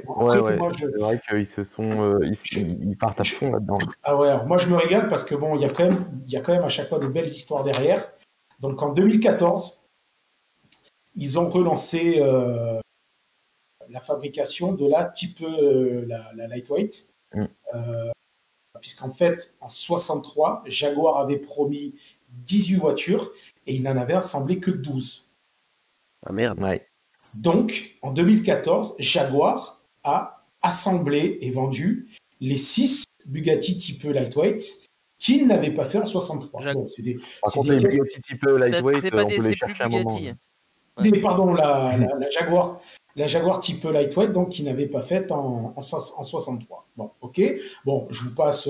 Et les voitures ont été construites à 100% à l'identique de ce qu'elles étaient au niveau des 600 lignes, même au niveau de la méthode de fabrication. Les carrosseries en alu ont été refaites à la main. Alors, ils ont dit, bien entendu, avec les outils modernes, donc le contrôle laser, tout ça qui a permis d'eux. Mais voilà.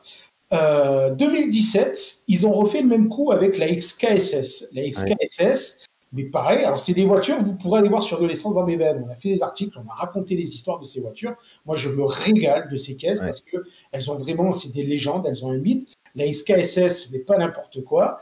C'est une voiture qui a été extrapolée de la Type D, qui a gagné quand même Le Mans en 55. Alors 55, c'est la victoire tragique. C'est celle où Jaguar a gagné parce que Mercedes avait connu l'accident de Pierre Lévesque et la SLR, la 300 SLR de Moss et de Fangio était en tête et Mercedes a décidé, suite à l'accident, d'arrêter la voiture et a donc laissé la victoire à la Type D. Enfin, ce n'était pas une victoire accidentelle puisque, sans mauvais jeu de mots, puisque la Type D a renouvelé et a gagné à nouveau en 56 et en 57. Voilà. Sauf que quand, en fin de saison, donc pour 1958, il y a eu un changement de règlement et Jaguar s'est retrouvé avec 25 châssis.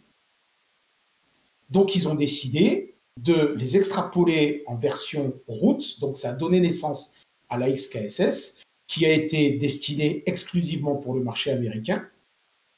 Ça a été, pour beaucoup, c'est la première supercar qui a été vendue. Sauf que sur ces 25 voitures, il y en a 9 qui ont été dramatiquement détruites dans un incendie. Et donc, en 2014, Jaguar a décidé de reconstruire ces 9 Jaguar XKSS qui avaient été détruites dans l'incendie. Donc, pareil, ils ont repris les numéros de châssis, ils ont fait ça encore dans les règles de l'art. Et là, Jaguar refait une nouvelle fois le coup, avec cette fois-ci donc la Type C. Donc, la Type C, c'est ni plus ni moins, pareil qu'une légende du sport auto. La Type C, c'est la fameuse caisse qui a marqué, notamment, qui a été marquée par Stirling Moss, qui a gagné les 24 heures du Mans en 53. Et encore une fois, elle est fabriquée 100% à l'identique. Ils ont même repris les différentes teintes. Il va y avoir 6 teintes proposées. Ils ont repris exactement la colométrie des voitures de l'époque. Moi, je trouve alors, bon, l'histoire s'arrête là puisque c'est des caisses qui sont vendues. Déjà, elles ne sont pas vendues. Quand Jaguar annonce le projet, il y a des maires qui débarquent et les caisses sont déjà commandées, quoi. C'est des prix à 5 chiffres. Je crois que la type lightweight, c'était 1 250 000 € la voiture. La XKSS, ça devait être pareil, dans les 1 million, 1,5 million. Et je pense que les type C, ça va être la même chose. Hein. Je sais combien ils vont en faire, si je ne dis pas de conneries. Pareil, là, ils ont dit que ça allait être une série limitée. Mais ouais, ils n'ont pas annoncé le chiffre pour la type C. Voilà. Titi, t'as vu la prochaine qu'ils vont faire, Jaguar? T'as vu la prochaine reconstruction qu'ils vont faire? Non. Non. Alors, il paraît que c'est une XJ40 3 litres 2 boîte manuelle parce que son propriétaire est trop d'emmerde avec. Donc, du coup, ils vont la reconstruire à neuf aussi. Mais comme c'est petit. Je l'ai pas eu tout de Les suite. gars, ma voiture, depuis ce soir, elle n'a plus de problème. Jusqu'au prochain, Elle est XXL. Jusqu'à la prochaine. Ouais. Avec tout ce que j'ai fait Jusqu'à dessus, demain matin, d'ailleurs, quoi. je passe le message, je vais peut-être la mettre en vente. Hein. Donc là, il y a un coup de fusil à faire. Parce qu'alors, avec tout ce que j'ai fait dessus, putain. Ça marche toujours pas. Écoute, je te dirai ça samedi. Samedi, je vais la prendre et puis on va voir. Logiquement, l'injection, ça y est, ça a été revu. Le circuit de refroidissement, ça a été revu. Bon, là, on a eu le circuit d'huile. Est-ce que c'est vraiment la même bagnole que celle que tu as achetée avec tout ce que tu as remplacé? Non, c'est plus la même. Maintenant, elle est neuve. Voilà. Ouais. Donc, comme je disais, maintenant, il ne me reste plus que la sonde lambda qui peut éventuellement me faire une mauvaise surprise. Mais c'est petit ce que vous faites. Dans la semaine, à mon avis, tu auras droit. C'est petit. Pourquoi vous jouez à la destruction mentale comme ça là, subitement? Qu'est-ce que je vous ai fait parce qu'on s'est toujours détruit mentalement sur nos caisses, c'est obligé. Je sais ce que tu dis, Titi. Non, j'ai cru que tu allais me dire qu'ils allaient lancer la XJ220, qu'ils allaient... Si, parce que... Et Tim sait ce qu'il dit, effectivement, parce que lui, son Alpha, il a changé 2 fois complètement la voiture. Et donc, il en a eu 3, les Alphas, en fait. Hein, à la fin. Donc, voilà, écoutez, la type C, voilà. Pour la XJ40, écoute, je vais rester sur l'info, puis... je tiens au courant. C'était magnifique quand même, Tim. Je salue la vanne parce que franchement, elle était géniale, elle était splendide.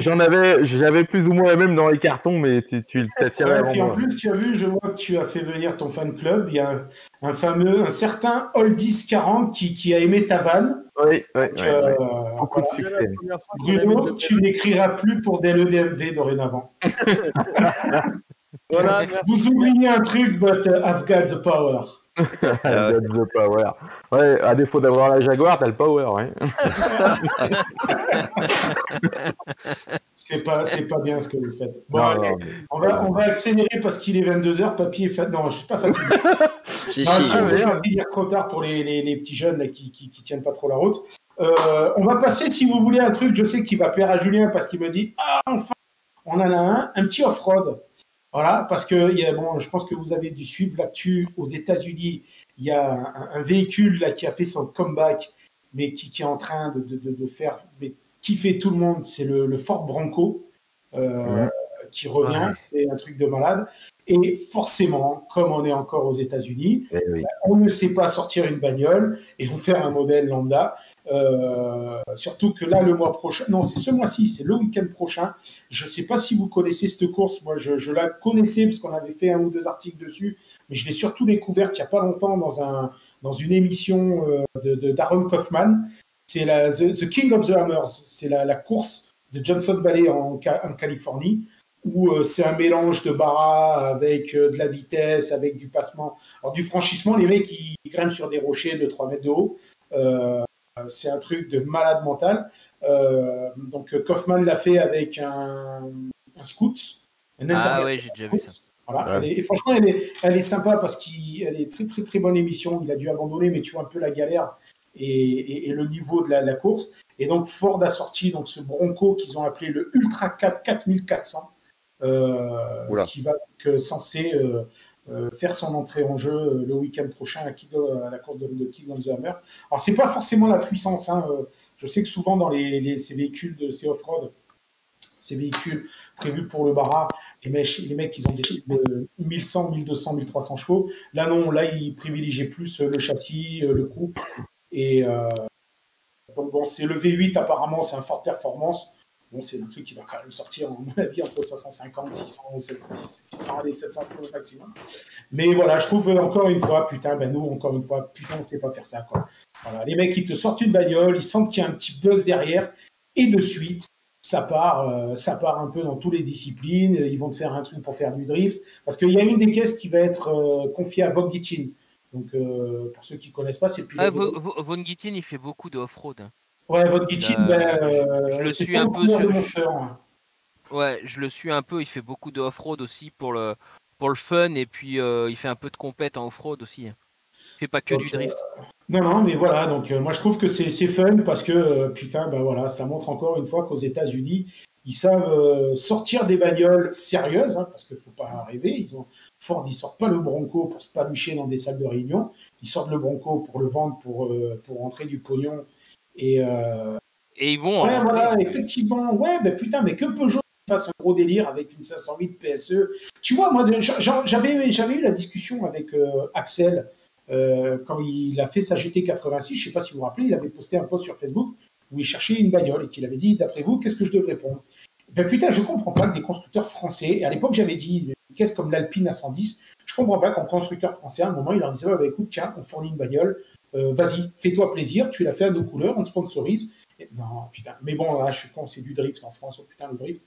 Déjà, quand tu en parles à des pilotes, ils t'expliquent que les pilotes de drift, c'est pas des pilotes, alors que les mecs, ils savent même pas faire un kart que ce que font les pilotes. Enfin, voilà, je trouve que, les constructeurs aux États-Unis, l'état d'esprit, on n'est pas on n'est pas dans le bon pays, quoi, en fait. Je pense, pour vivre une passion. Ouais. Après, Titi, il y a un truc qui me fait toujours délirer avec Ford, c'est qu'ils sont vachement pionniers en fait dans tout ce qui est sport un peu mécanique extrême, tu vois, qui sort du classique rallye, circuit, voilà. Ils ont été vachement présents dans le drift avec le bloc. Ils sont vachement présents là-dedans. Dès qu'il y a un truc en fait un petit peu extrême qui sort un petit peu des lignes, Ford ils sont là, quoi. Mais aux États-Unis, c'est souvent, regarde Kia, ils ont souvent suivi pour faire des caisses un peu délire. Non, pour moi, c'est pas forcément. Même Volkswagen. Oui, c'est la culture.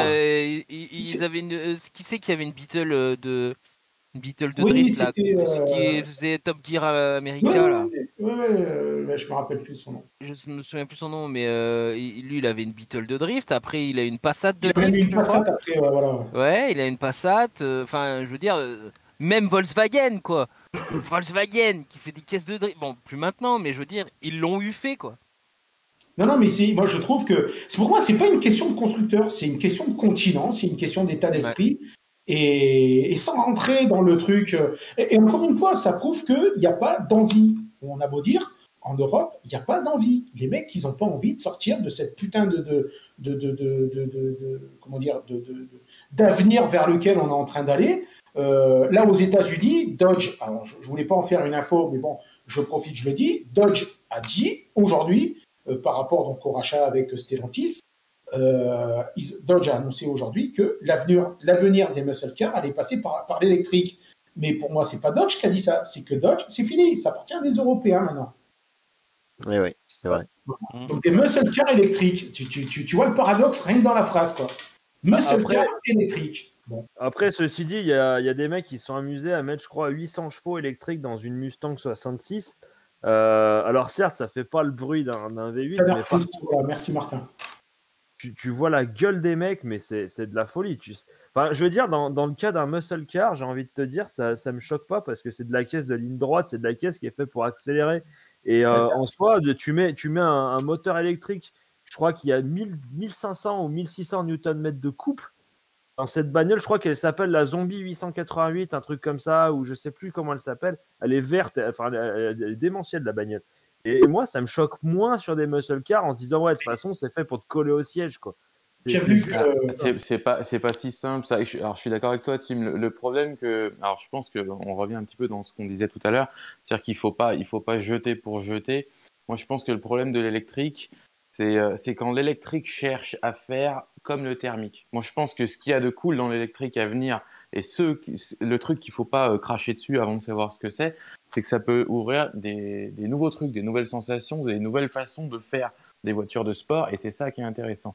Par contre, c'est vrai que du moment que l'électrique cherchera à faire ce que le thermique faisait et à le faire aussi bien, voire mieux, eh ben, ça passera pas. Et une muscle car, c'est tellement imprégné du moteur thermique que c'est vrai que je suis d'accord avec Titi, ça n'a pas de sens en fait. Même si techniquement, c'est vrai qu'il y a des choses qui seraient intéressantes. Mais la culture américaine, ça marchera pas, hein, je pense pas. Hein. Non, bon après, de toute façon, on n'a pas le même état d'esprit, hein, mais bon. Mais là, il y a Tesla qui vient de présenter sa Model S plus là. Le machin, il sort 1100 chevaux, je sais pas si vous avez vu la semaine dernière. Ouais. 800 km d'autonomie, je crois. Ouais, 0 à 100 en 2 secondes 5. 2 secondes 1. 2 secondes 1.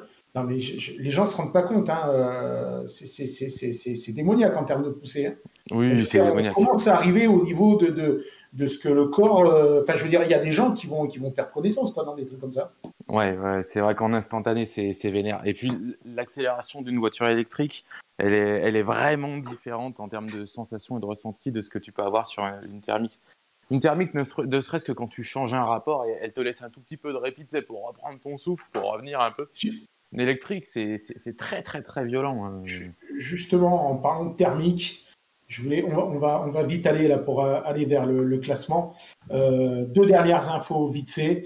Celle-là, elle m'a quand même fait marrer. Bon, vous savez, ma fameuse loi. Donc, si demain je suis président, si vous votez pour moi aux prochaines élections, je mettrai en place une loi pour qu'aucune voiture ne puisse accélérer plus fort que la Ferrari F40.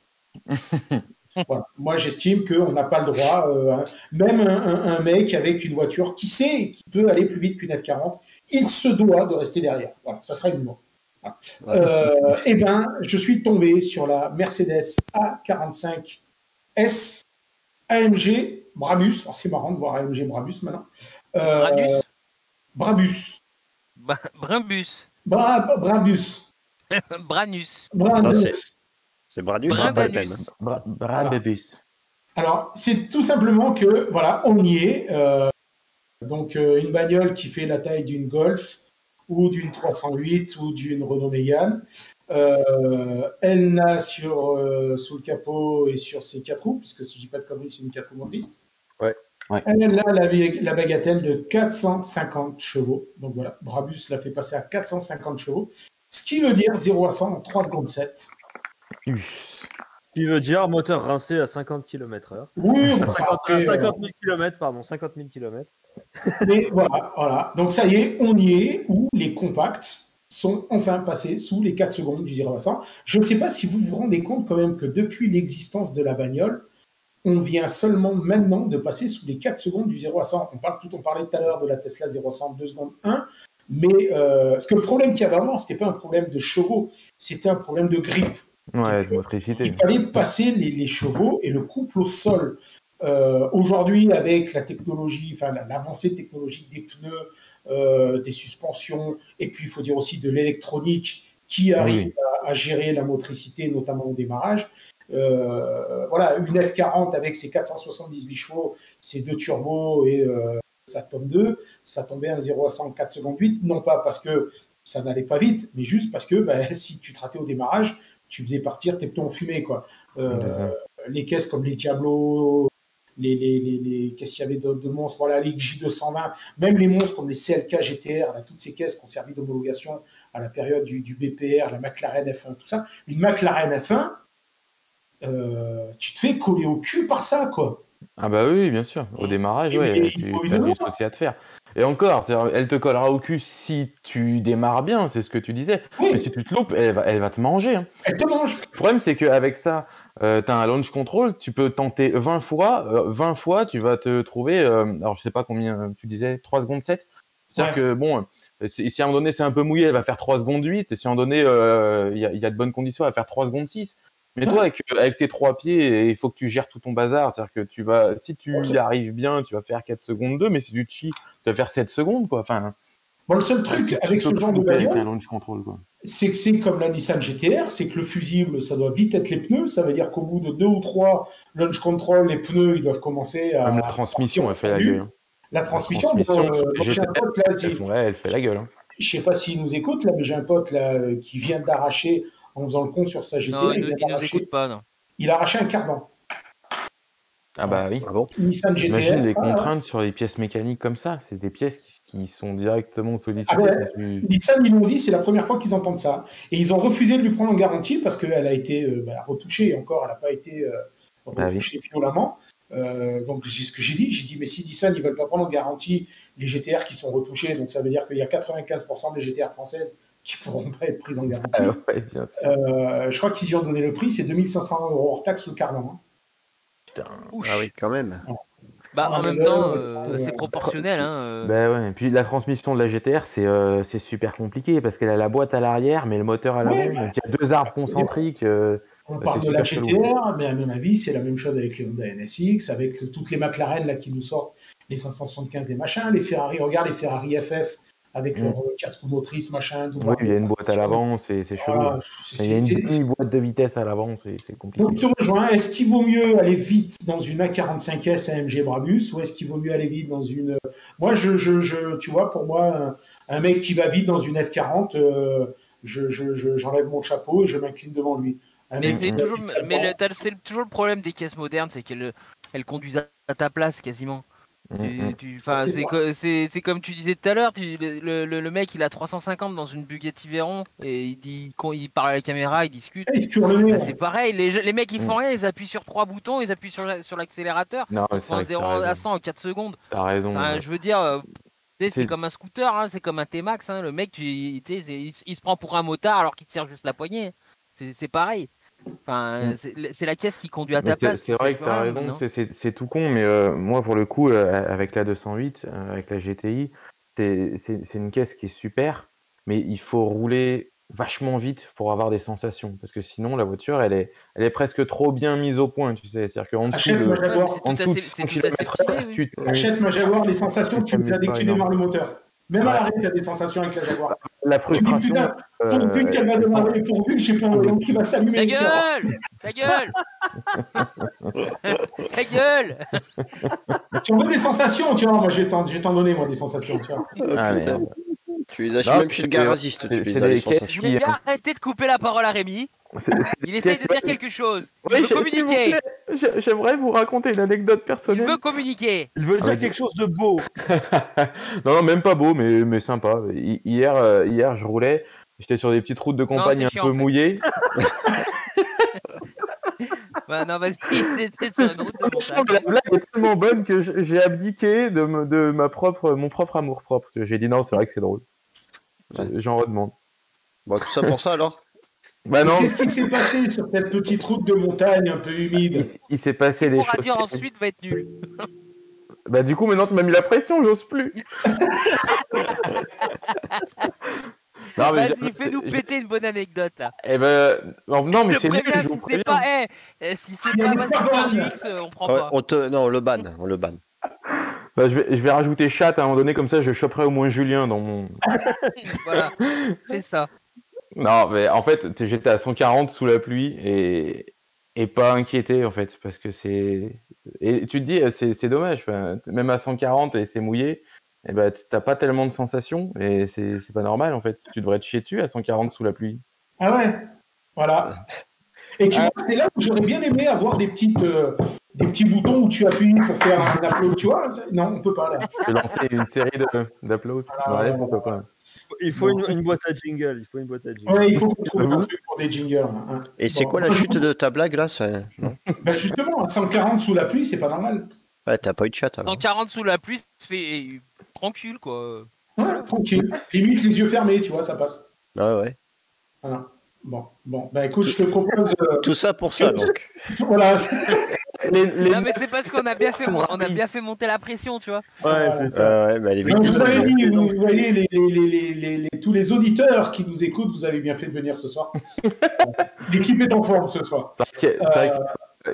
Alors je vais emprunter une phrase à Tim, je vais dire il n'y a pas à chier, mais les vannes sur la Jaguar de Titi marchent mieux quand même, j'ai l'impression. Je peux te garantir, tu vois, j'avais raison finalement. Niveau sensation, il n'y a pas mieux que la mienne. Ah bah oui. Moi, j'en ai tous les 100 mètres, j'ai une sensation. Un phare qui marche plus. Tu vois, l'autre fois, j'ai voyé une ampoule qui s'allumait. J'ai putain, merde, j'ai encore une ampoule. Et ben, ça se répare comme les Italiennes. J'ai vu que j'avais une ampoule sur le clignotant latéral qui marchait plus. Ça se répare j'arrive à côté, tu mets un petit coup de poing, boum, et ça, hop, ça remarche. Et dis donc, est-ce que tu nous aurais pas mis ton tas de boue dans notre tableau là?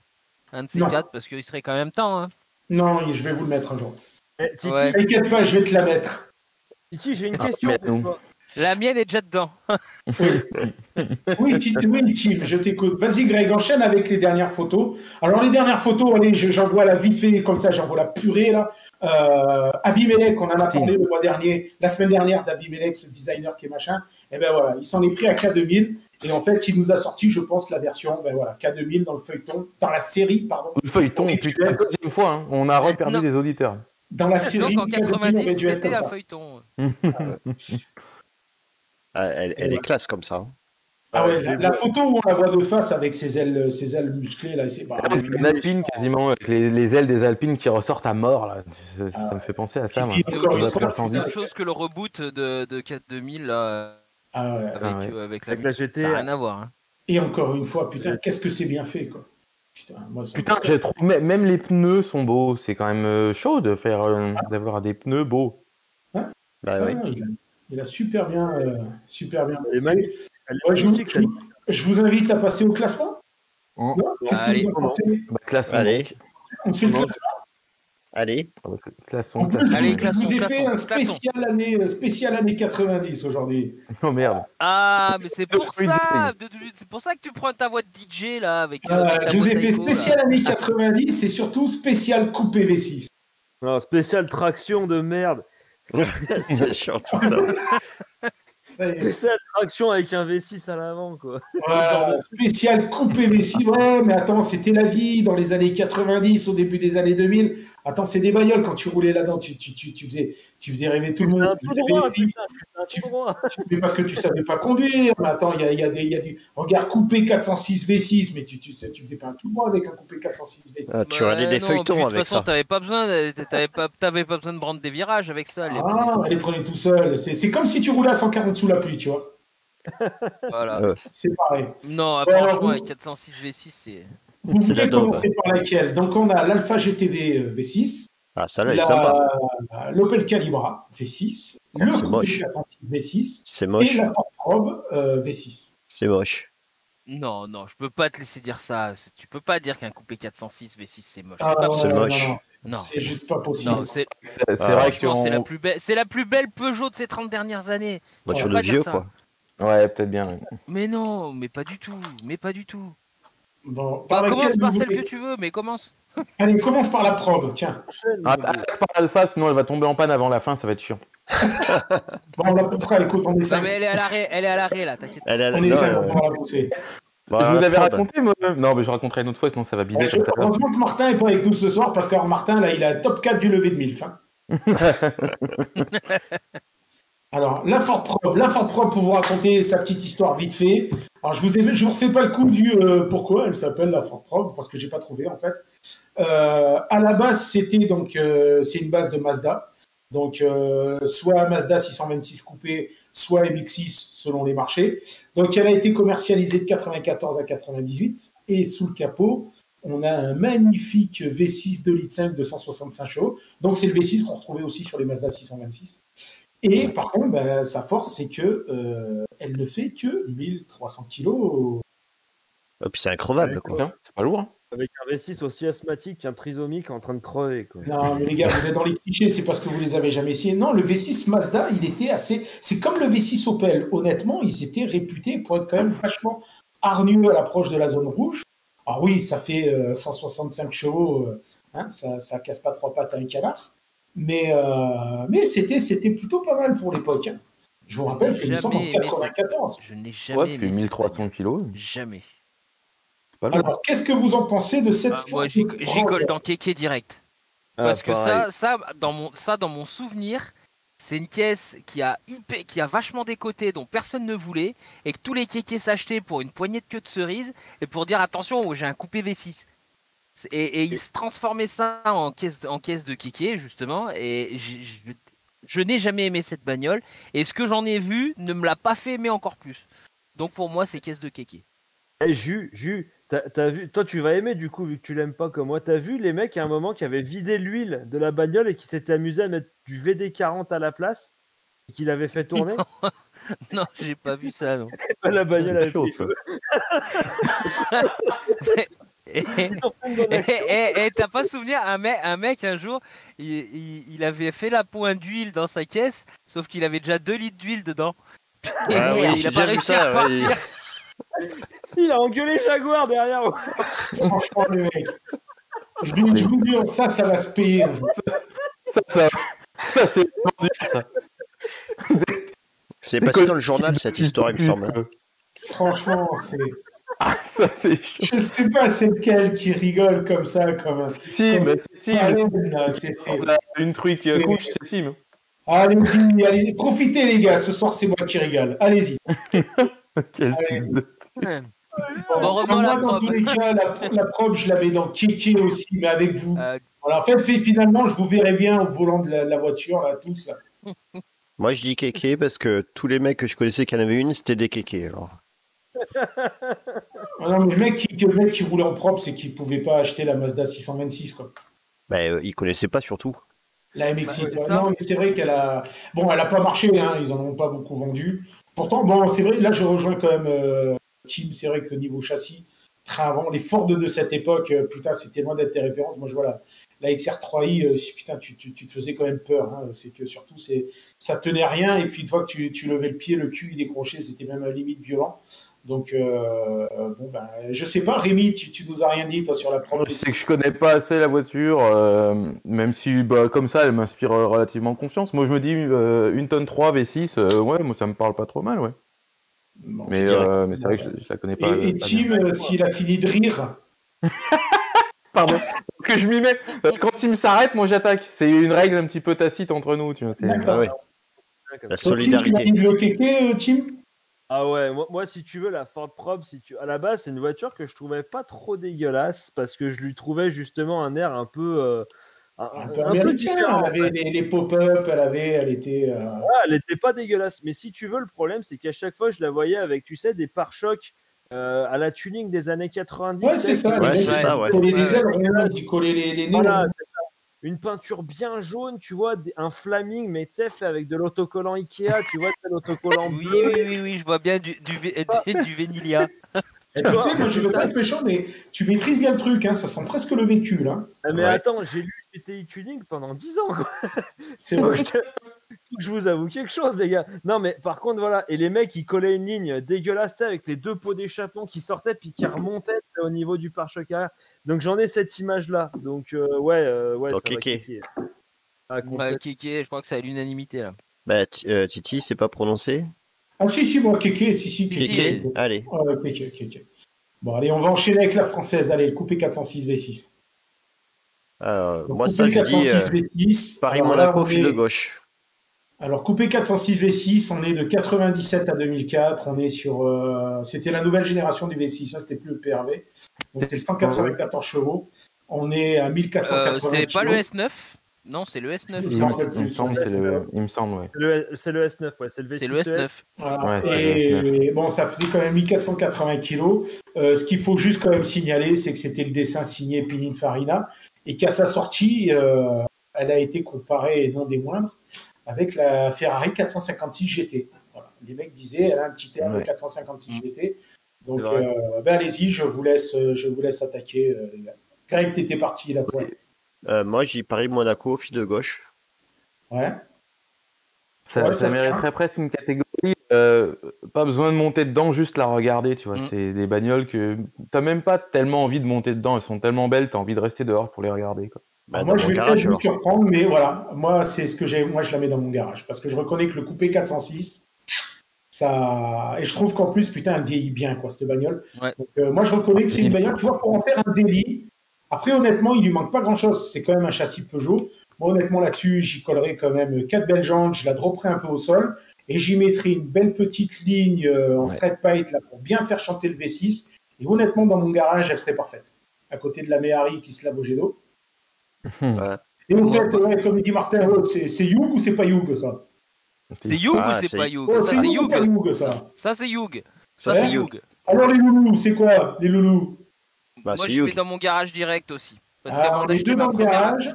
Avant d'acheter ma première Alpha, je voulais en acheter une 406 V6 coupée. Et j'ai jamais trouvé ce que je voulais, puis finalement j'ai craqué sur une Alpha. Mais j'en voulais vraiment une, passer un moment. Je vous cache pas que je regarde toujours. Hein. Avant d'acheter la Jag, j'ai regardé un peu les coupés 406 et. Ouais, t'aurais peut-être pu acheter la 406. Elles ont mal vieilli, là. Elles ont mal vécu la période 3e, 4e main, là. T'as une F1, évidemment. Ouais. Puis le problème, c'est que sur la 406 V6, t'as des éléments genre les pare-chocs avant qui sont aujourd'hui introuvables. C'est fabriqué. Donc t'es emmerdé. Quand t'en as une pour ça, t'es emmerdé. Tu aller voir un mec qui fait de la fibre, tu lui files ton pare-choc, tu lui en fais faire 2-3 et puis voilà. Donc on est sur un Paris-Monaco fil de gauche, 2 dans mon garage. Allez, Tim et Rémi, on attend vos... C'est vrai que moi, je me tâtais dans mon garage aussi. C'est une voiture que je trouve vraiment super. Écoute, je pense que l'affaire est pliée. Hein. Tim, allez, pour la forme. Moi, pour la forme, je rejoins Greg. Hein, je suis chiant, mais de toute façon, ça changera pas. Mais le vote, au final. Mais moi, j'ai jamais été trop fan de cette bagnole. Mais c'est vrai que je pense que pour faire un Paris-Monaco sur la file de gauche, ça va bien. Au régulateur, tranquille. Bon, mais du coup, rassure-toi, j'ai pensé à toi avec la prochaine voiture du classement. Je savais que ça, c'était une icône, c'est une voiture qui a marqué toute ta jeunesse. L'Opel Calibra V6. Alors, l'Opel Calibra V6, là... dis-toi, c'est la seule Opel que je trouve belle avec la Manta A. Ah non, mais je te rejoins. Pour moi, ils ont fait une très très belle voiture. 90 à 97, 2 litres 570 chevaux, donc pareil, c'était un moteur qui était quand même assez réputé pour sa hargne dans les tours, 1 tonne 4. Et puis, une gueule, moi je trouve que la Calibra, pareil, elle a été un peu oubliée, je sais pas si vous... Alors c'est un peu comme la Probe, hein, elle a un peu morflé de la période tuning du début des années 2000, mais je trouve que par contre, c'est une caisse qu'on voit rarement aujourd'hui, et que les Yug ou pas Yug, ils ont un peu oublié la Calibra. Alors il y a eu le 2 litres 115 chevaux qui était un peu anémique, il y avait 2 litres 16, si je dis pas de conneries, qui faisait 140 ou 150 chevaux, qui marchait plutôt pas mal. Au-dessus, donc il y avait la V6. Et il y avait bien entendu la Turbo 4x4. Alors moi, honnêtement, si c'était une Turbo 4x4, je l'aurais mise dans mon garage. Comme c'est une V6, je vais la mettre pour lever une MILF, juste pour pas la mettre dans le kéké. Mais juste par déduction, parce que pour moi, la Paris-Monaco fil de gauche, non. Donnez-moi une petite route, non. Donc pour pas la mettre dans le Sava kéké, je la mets pour lever une MILF. Et je pense que ça peut être sympa pour lever une MILF. Ouais, je te suis aussi. Ouais. Moi, je dirais pas. C'est la catégorie par défaut. Ouais. Voilà. Le truc, c'est que pour avoir eu une Vectra, le jour où je suis monté dans une Calibra, et je me suis dit merde, je suis dans ma Vectra. Et ça m'a gêné parce que tout est identique à l'intérieur, tableau de bord, commodo, machin, c'est une Vectra. Et puis je me dis je suis pas dans un coupé, c'est pas possible, je suis pas dans une voiture de sport, donc pour moi.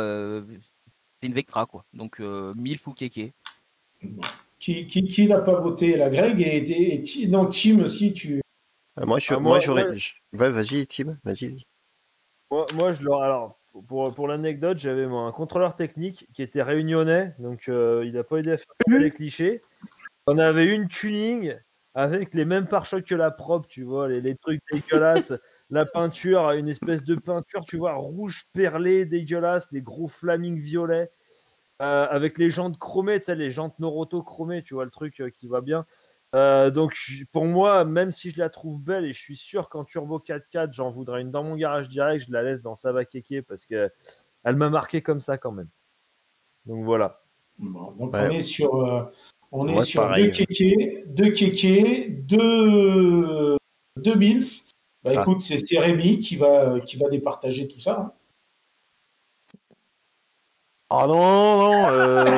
non, laissez-moi tranquille. Bande de cons. Est-ce qu'il veut t'avoir réveillé?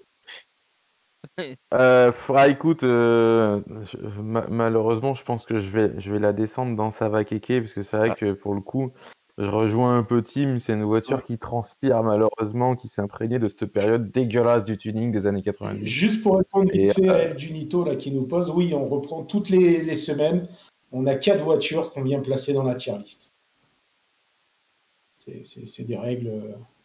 C'est bien, ça, c'est bien. Vas-y, excuse-moi Rémi de t'avoir coupé. Non, mais c'est une caisse C'est une caisse que tu verrais bien dans Need for Speed Underground, tu vois. Enfin, Elle y est. malheureusement, Je crois qu'elle y est, elle a pris un peu de ça. Donc voilà, Non, t'es non. libre. J'avais le 2. Elle est pas dans le 2? J'ai pas eu le premier. Je sais J'avais pas. le 2, il me semble. J'ai pas le souvenir d'avoir vu. Si, Faudrait que je me le refasse. Allez, on va finir avec la dernière, donc une italienne forcément. Bah, tu vois, Rémi avait dit la gardez pas pour la fin parce qu'elle va tomber en panne avant. Donc, bah, écoutez, la petite salut Max de Bardock. Bienvenue sur DLEDMV. Donc voilà, donc la petite Alpha GTV V6. Donc bah, pareil, hein, on est resté sur la même génération. Alors on est vraiment dans la même période. Hein, l'Alpha GTV V6, elle a suivi le coupé 406, parce que le coupé 406 c'était 97-2004 et la GTV c'était 98 à 2003. Par contre là on passait quand même un cran dessus parce que c'est la seule du lot qui dépassait 200 chevaux. On est à 220 chevaux, si je dis pas de conneries c'est le Busso hein, là-dessus. Ouais.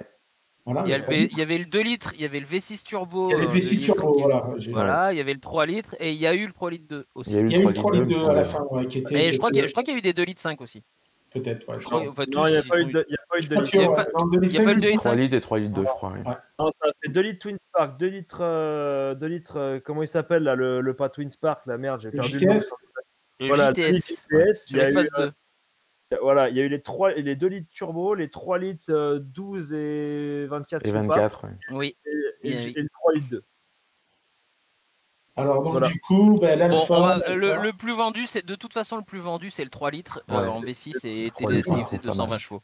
Donc voilà le bébé. Donc je sais pas. Écoutez, ben, allez-y, je vous laisse commencer. Dans mon garage. Dans mon garage. Moi, c'est dans mon garage. Eh ben, je crois que C'est la faute à Tim, ça. ça a été à l'unanimité. Je vous suis. Moi, c'est pareil. C'est une caisse que j'ai toujours kiffé. Moi, je la mets dans mon garage. Avec une bonne ligne inox. Là, Ah ouais, là, non, là, le Busso, faut que ça chante. Ah ouais, le Busso, faut qu'il chante. Avec une bonne ligne inox et puis une servante quand même pas trop loin, parce que bon. Ah non, mais j'allais mentionner le 2 colonnes dans le garage. Hein, voilà. Il y a El Tunito qui nous demande pourquoi il n'y a pas de japonaise. Ben écoute, t'as raison, putain, je me rends compte qu'on n'a pas de japonaise dans le classement. Donc mardi prochain, je mettrai un spécial japonaise. On aura 4 japonaises. Et pareil, je vais essayer de vous trouver des caisses qui ont marqué un peu leur époque. Donc El Tunito, on compte sur toi la semaine prochaine. On va mettre 4 japonaises dans le classement. Ouais, mais il y a le C15 quand même. Hein. Oui, il y a le C15, mais dans les légendes. Ah ouais, dans les légendes, bah ouais. C'est pas japonais. Non, mais bon. Bah, écoutez, je crois Oui, qu'on a fait le tour. Je crois que finalement, on a été plus sage que ce qu'on a annoncé. On ne s'est pas fait bannir. Hein.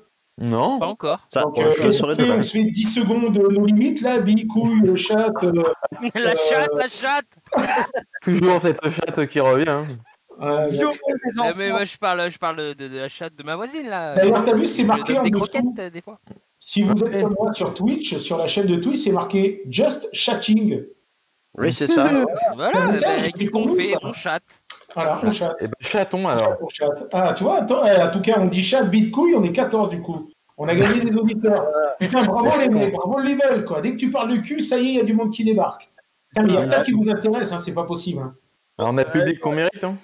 Et si on se met à retour, on va avoir le public de Villebrequin, les gars, allez-y. Hein. Faut voter péter, hein, si on veut le public de Villebrequin. Non, mais attendez, non, moi je peux pas faire ça, je suis dans ma voiture, je vais mourir asphyxié. Ouais, mais de toute façon, tu t'en fous, c'est une panda. Bah ouais, mais mourir asphyxié dans une panda. Profite, tu veux mettre des sièges baquets, c'est le moment de péter dans ta bagnole. C'est vrai. Ah oui, d'ailleurs, oui, j'ai les sièges baquets qui arrivent. Oui. Tu vois. Ah, ça va être cool ça. Plus sportif. Moi, c'est pour ça que j'ai mis du cuir, c'est plus facile à nettoyer. Exactement. Oui, c'est De vrai. toute façon, c'est plus facile à nettoyer quand la voiture bouge pas en ce moment, c'est le cas. Bon, mais, messieurs, Oh merde. Ah putain. Bon, je ne sais pas ce que vous en pensez, mais moi je trouve qu'en fait, c'est quand on n'a pas d'invité qu'on est les meilleurs. Quoi. Peut-être ben. Ouais. Oui, ben, On peut plus venir alors autant. Je ne vous cache pas qu'en fait ce soir on n'a pas eu d'invité, tout simplement parce que je n'ai pas eu le temps de m'en occuper. Je comptais appeler Tchouf et j'ai pas du tout eu le temps de m'en occuper et que ça va être de plus en plus compliqué dans les semaines à venir parce que je commence à avoir du taf un peu par-dessus la tête, donc voilà, ça risque d'être un peu chaud. D'ailleurs, on vous fera une petite annonce parce qu'il risque d'y avoir des bouleversements dans la force de DLEDMV dans les jours, voire les semaines à venir. Donc voilà les gars. Ben, écoutez, moi je sais pas vous, mais j'ai passé une bonne soirée en votre compagnie. Yep. J'espère que vous êtes bien éclatés aussi. Il y avait une question pour Juju là. Ouais, c'est quoi tes baquets? C'est quoi tes baquets? Ah non, c'est pas des baquets de ouf, hein. C'est des sièges d'Abarth 500, donc c'est des baquets d'origine quoi. Bah, je dis baquets, mais voilà. Bon, ils sont cool les sièges de la 500. Ouais. C'est qui les fait à la base? C'est Recaro? Non, c'est Abarth. Je crois que c'est. C'est Abarth. C'est Wish Motorsport. Abarth Simpson. Wish Motorsport, c'est ouais. Wish Motorsport, voilà. Parce que Fiat qui les fait, c'est pour ça qu'ils sont ruinés à 50 000 km. C'est Alibaba Racing. Alibaba Racing, ouais. Bon, ben, écoutez, je vous souhaite à tous une bonne soirée. Merci. Ben, on sera de retour mardi prochain à 21h, comme tous les mardis soirs. Et puis voilà, ben, écoutez les gars, ça a été un bon moment à votre compagnie. Passez une bonne soirée. Et puis merci. À dans une semaine. À dans une semaine, ça marche. À la semaine prochaine, bonne soirée à tous. La bonne soirée. À bientôt. Et faites attention à vos filles en attendant. Ouais. Allez les gars, mardi prochain, ciao. Bonne soirée. Salut.